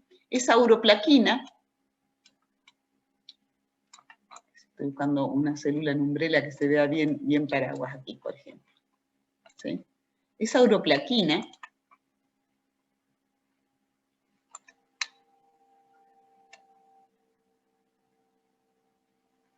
¿ven cómo tiene esta formita?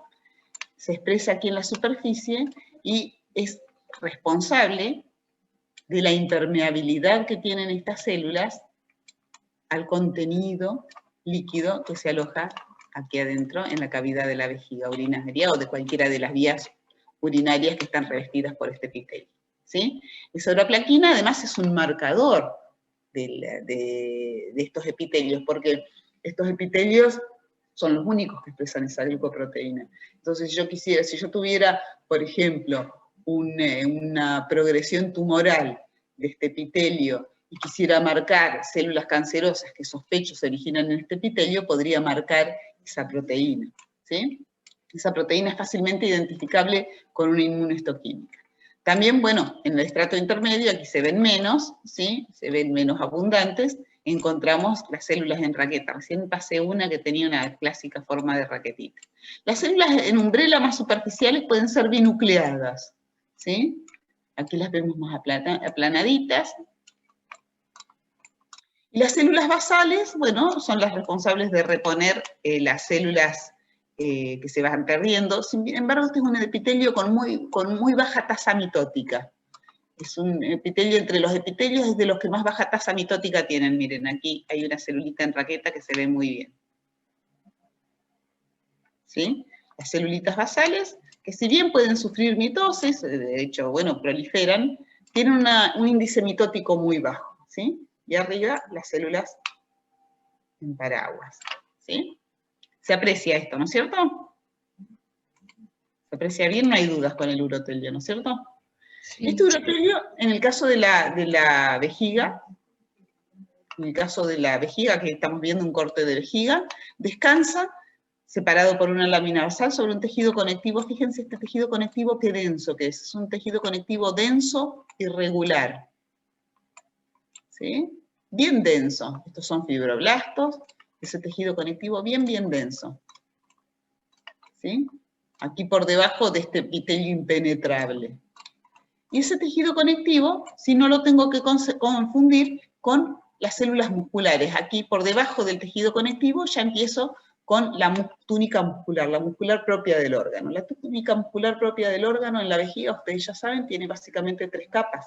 Una capa longitudinal interna, una capa circular media y una capa longitudinal externa. Aquí las vamos a apreciar las 3, fíjense, en fascículos, ¿sí?, que parecen tener una clara diferenciación entre sí. Esto que ven aquí son fascículos de la longitudinal interna, y aquí tengo la circular media. Fíjense, ahora nos vamos a acercar para ver las células. El desafío está aquí en no confundir este tejido conectivo, vamos a dibujar. Esto sería el epitelio, esta altura es el epitelio, aquí estaría la lámina basal de ese epitelio. Epitelio de transición, el urotelio. Aquí voy a marcar todo lo que es la extensión del tejido, un rosado que no se ve. ¿Sí? Vamos a elegir un color rojo.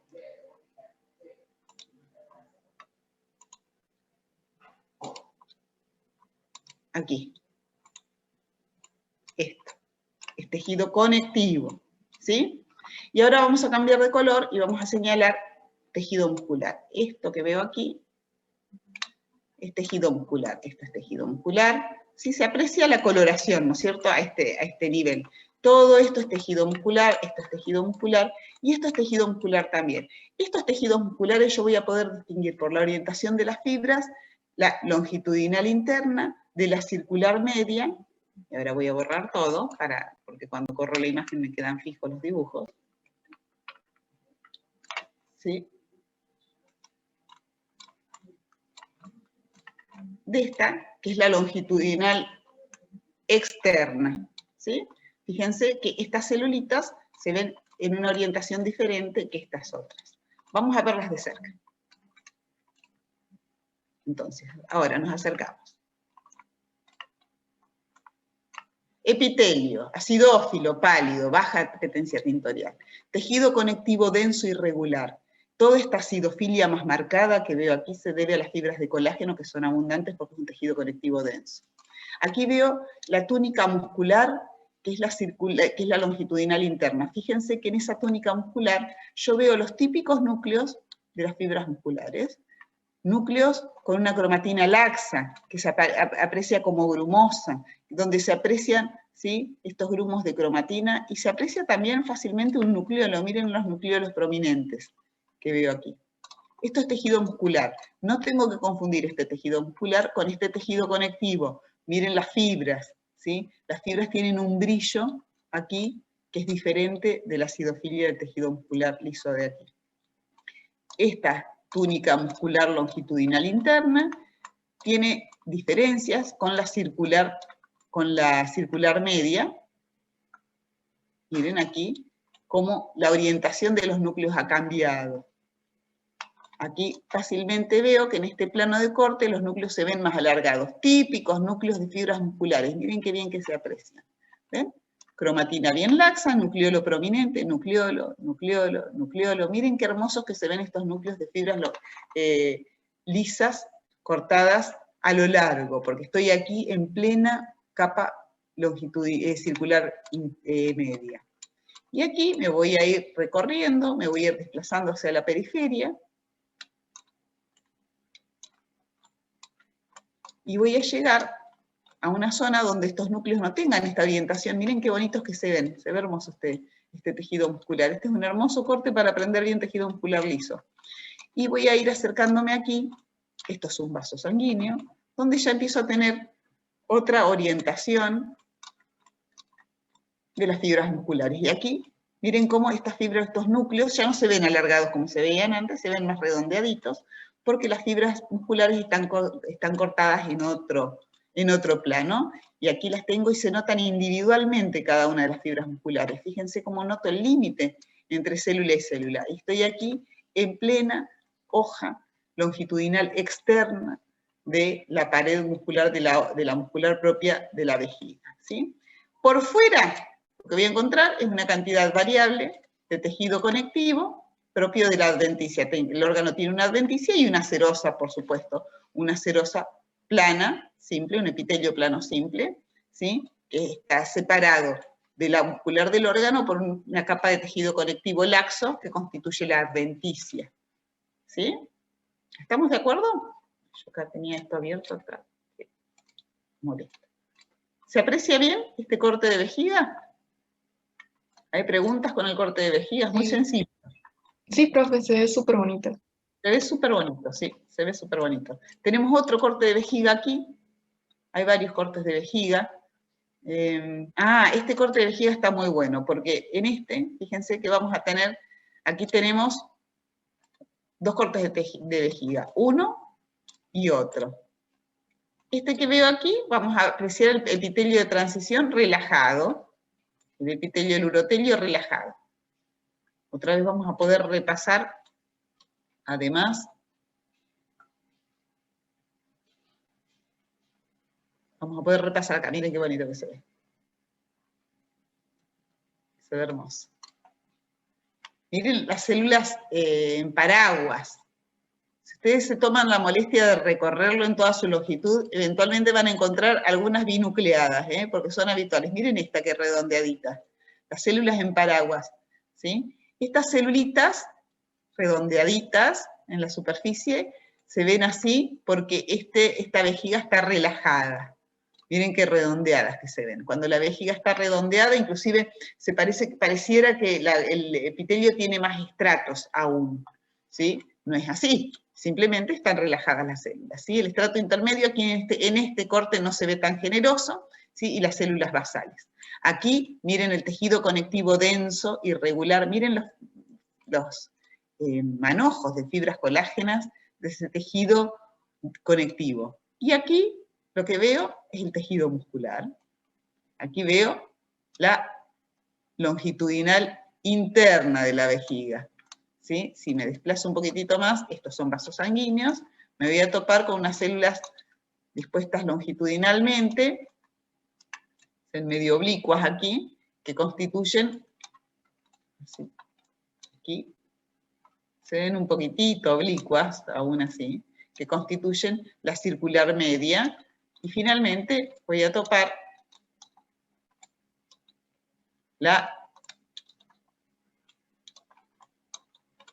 estas se ven más parecidas a la circular media, y finalmente voy a topar, si está incluido en el corte, no está, celulitas que correspondan a estas, ¿sí? Estas de aquí, que corresponden a la longitudinal externa.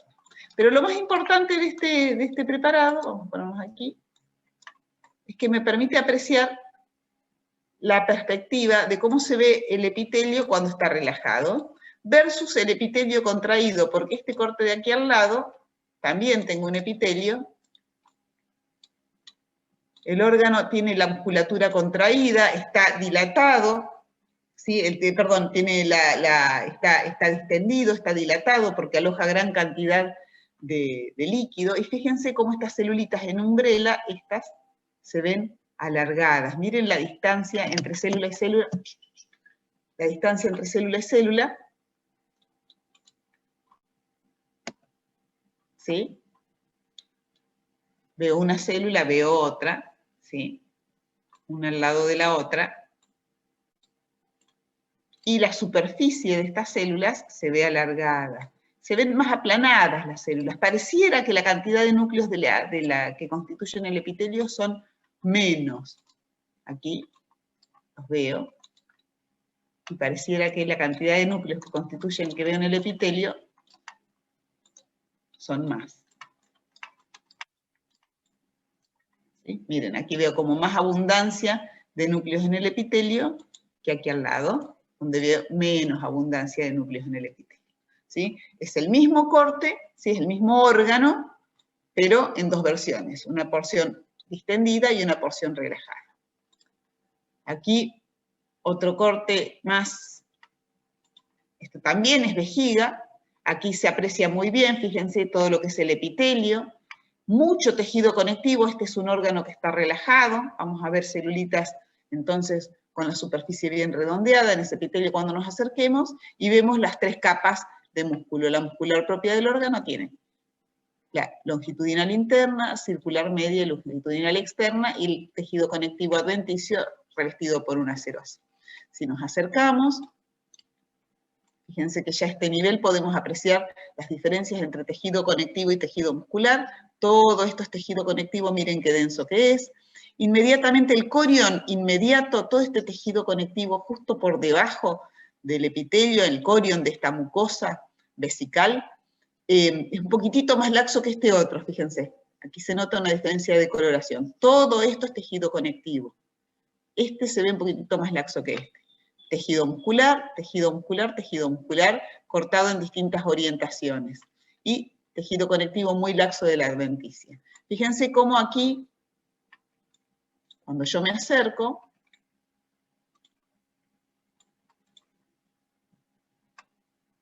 muy bien, se aprecia muy, pero muy bien todos estos detalles que veíamos en perspectiva.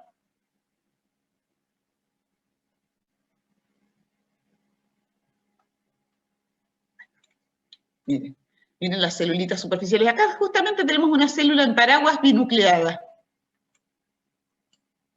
Miren, miren qué bien que se ve. Esta celulita se aprecia, la que estoy señalando. Es una célula superficial binucleada, suelen ser binucleadas. Miren los estratos intermedios, ahí tenemos esas células en raqueta, el estrato basal.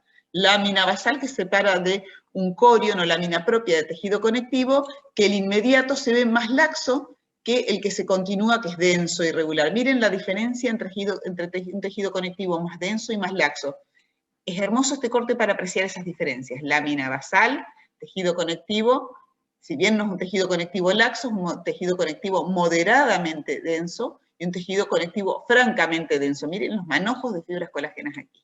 Y luego, ¿sí? El tejido muscular. Ahí lo vamos a empezar a encontrar.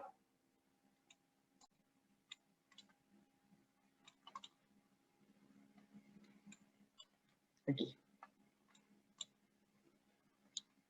Creo que se aprecia bien.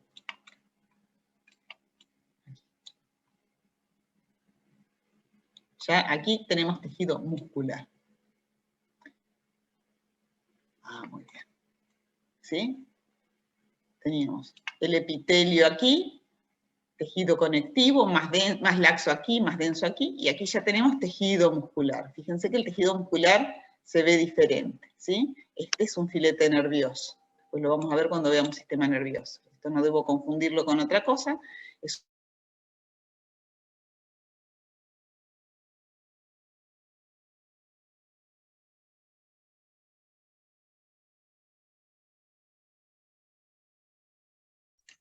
No escucho nada yo. ¿Alguien le pasa lo mismo? ¿Alguien escucha? No, lo que yo estoy- tampoco.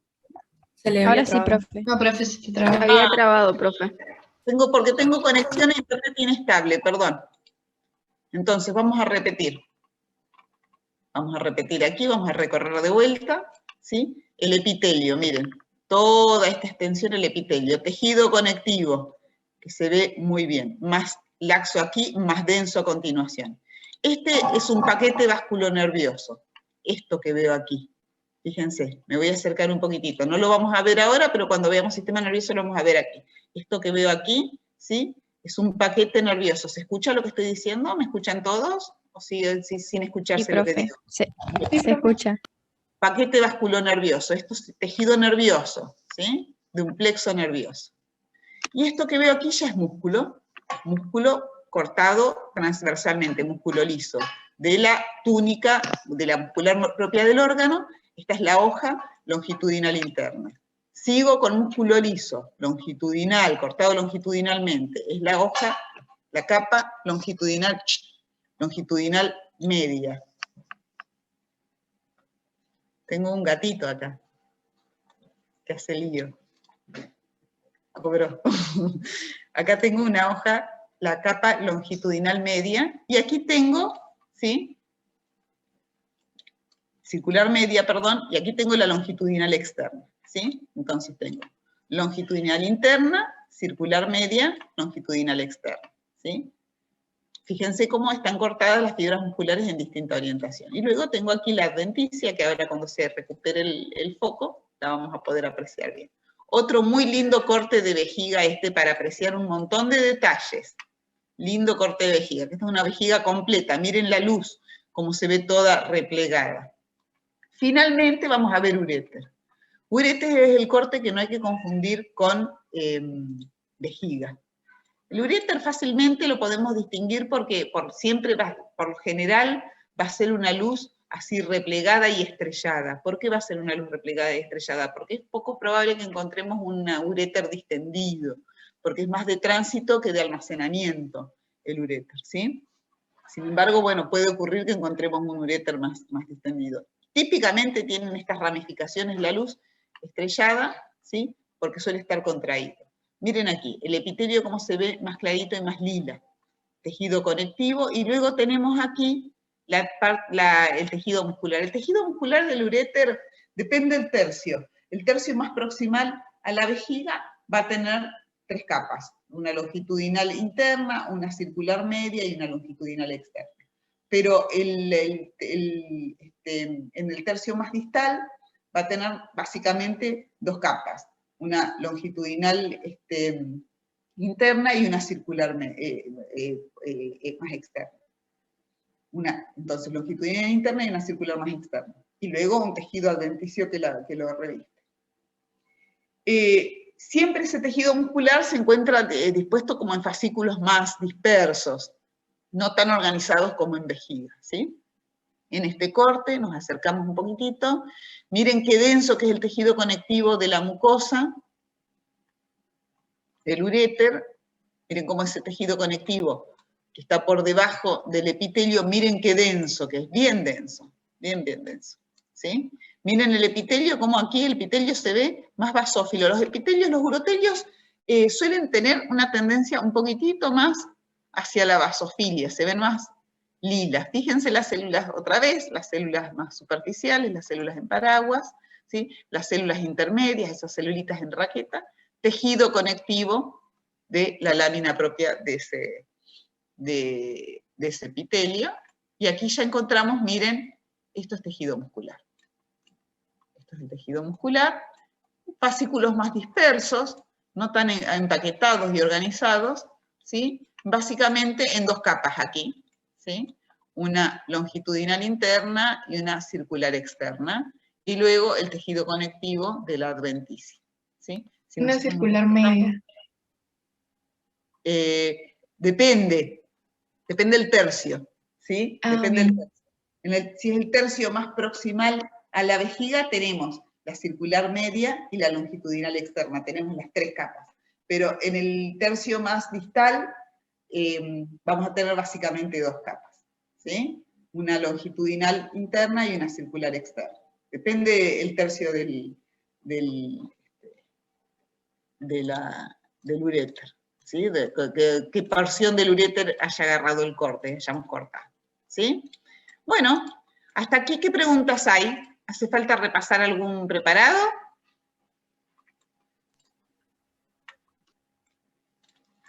Fíjense que el tejido adventicio tiene vasos sanguíneos, tiene tejido adiposo.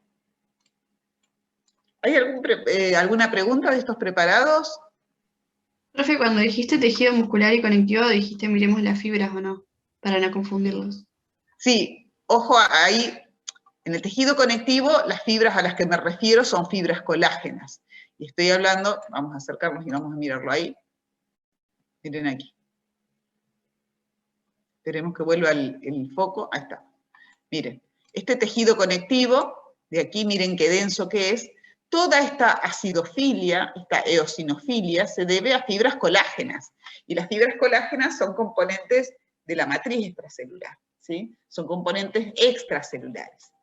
Son fibras, componentes de la matriz extracelular, ¿sí? De este conectivo.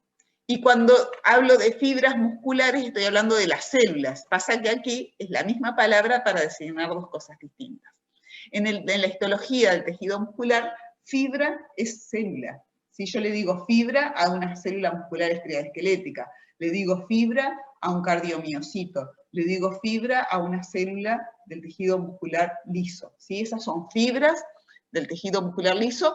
Cuando hablo de músculo estoy hablando de células, utilizando la palabra fibra. Cuando hablo del tejido conectivo, fibras son fibras, ¿sí? Material inerte, proteico, extracelular, que en el tejido conectivo ustedes ya saben que está constituido por fibras colágenas, reticulares y elásticas, ¿sí? En este caso, predominantemente fibras colágenas porque es un tejido muy denso. Mírenlo.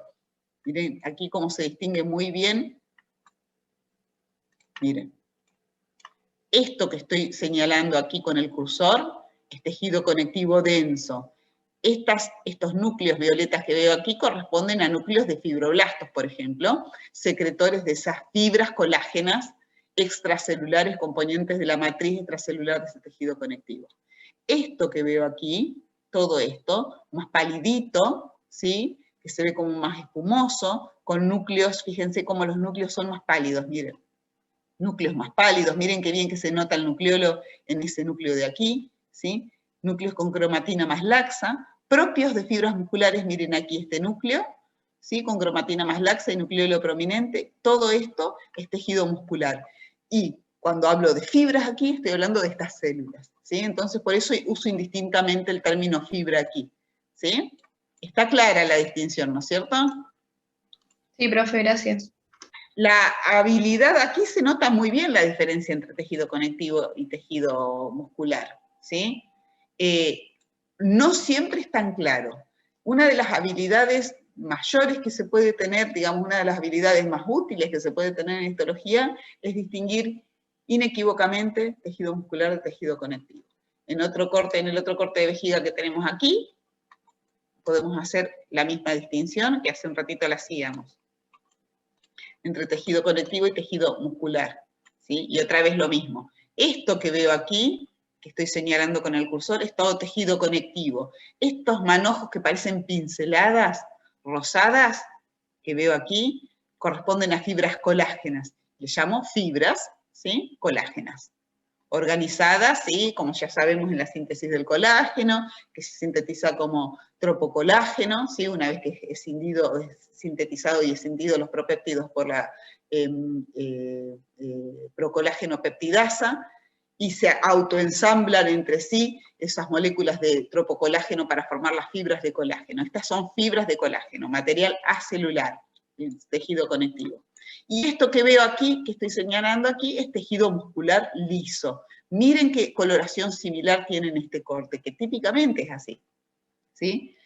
Muy similar esta coloración, y estas células que están aquí reciben el nombre de fibras porque son células musculares, y las células musculares se denominan fibras, ¿sí?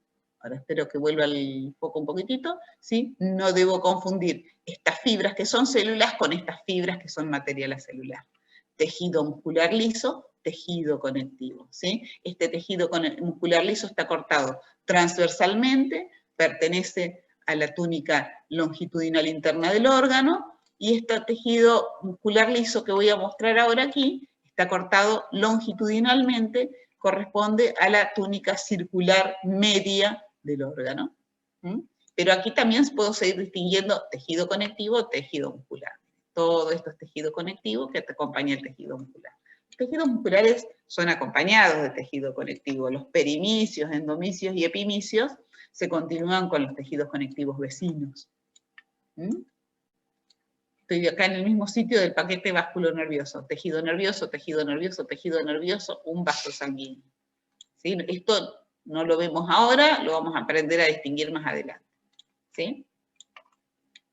Tejido conectivo. Y acá dos tipos de tejidos conectivos diferentes. Fíjense, tejido conectivo más denso y un poco menos denso. Ambos son tejidos conectivos densos.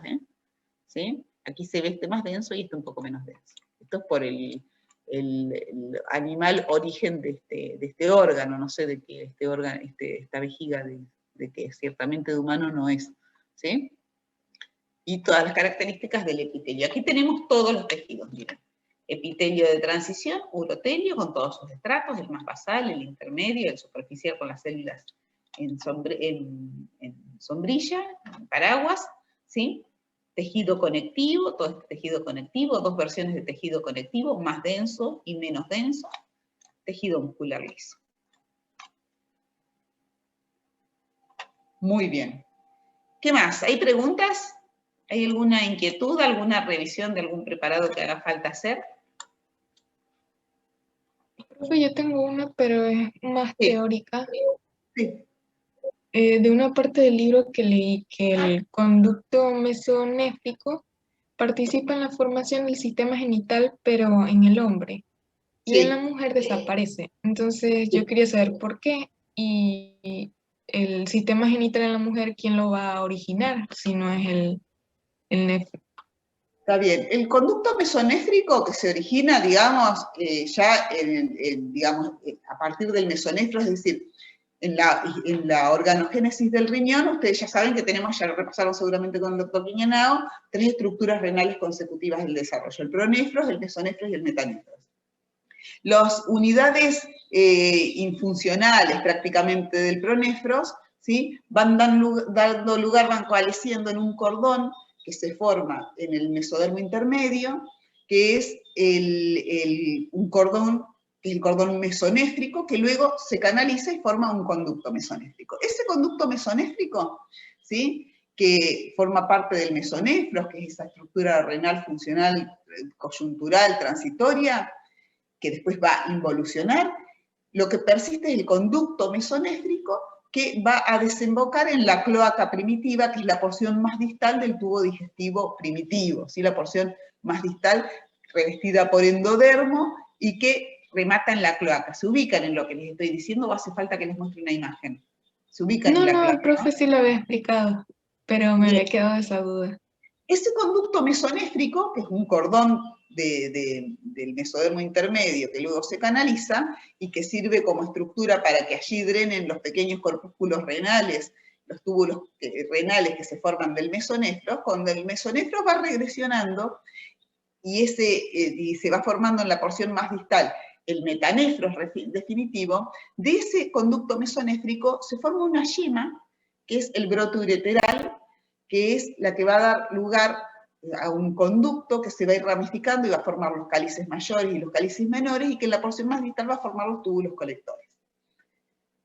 Así que ese mesonefros, ese conducto mesonéfrico, va a quedar en el varón y en la mujer como cálices mayores y menores, pelvis renal y túbulos colectores del riñón definitivo. Porque luego el túbulo contorneado distal, proximal y la cápsula de Bowman se van a formar en el blastema metanéfrico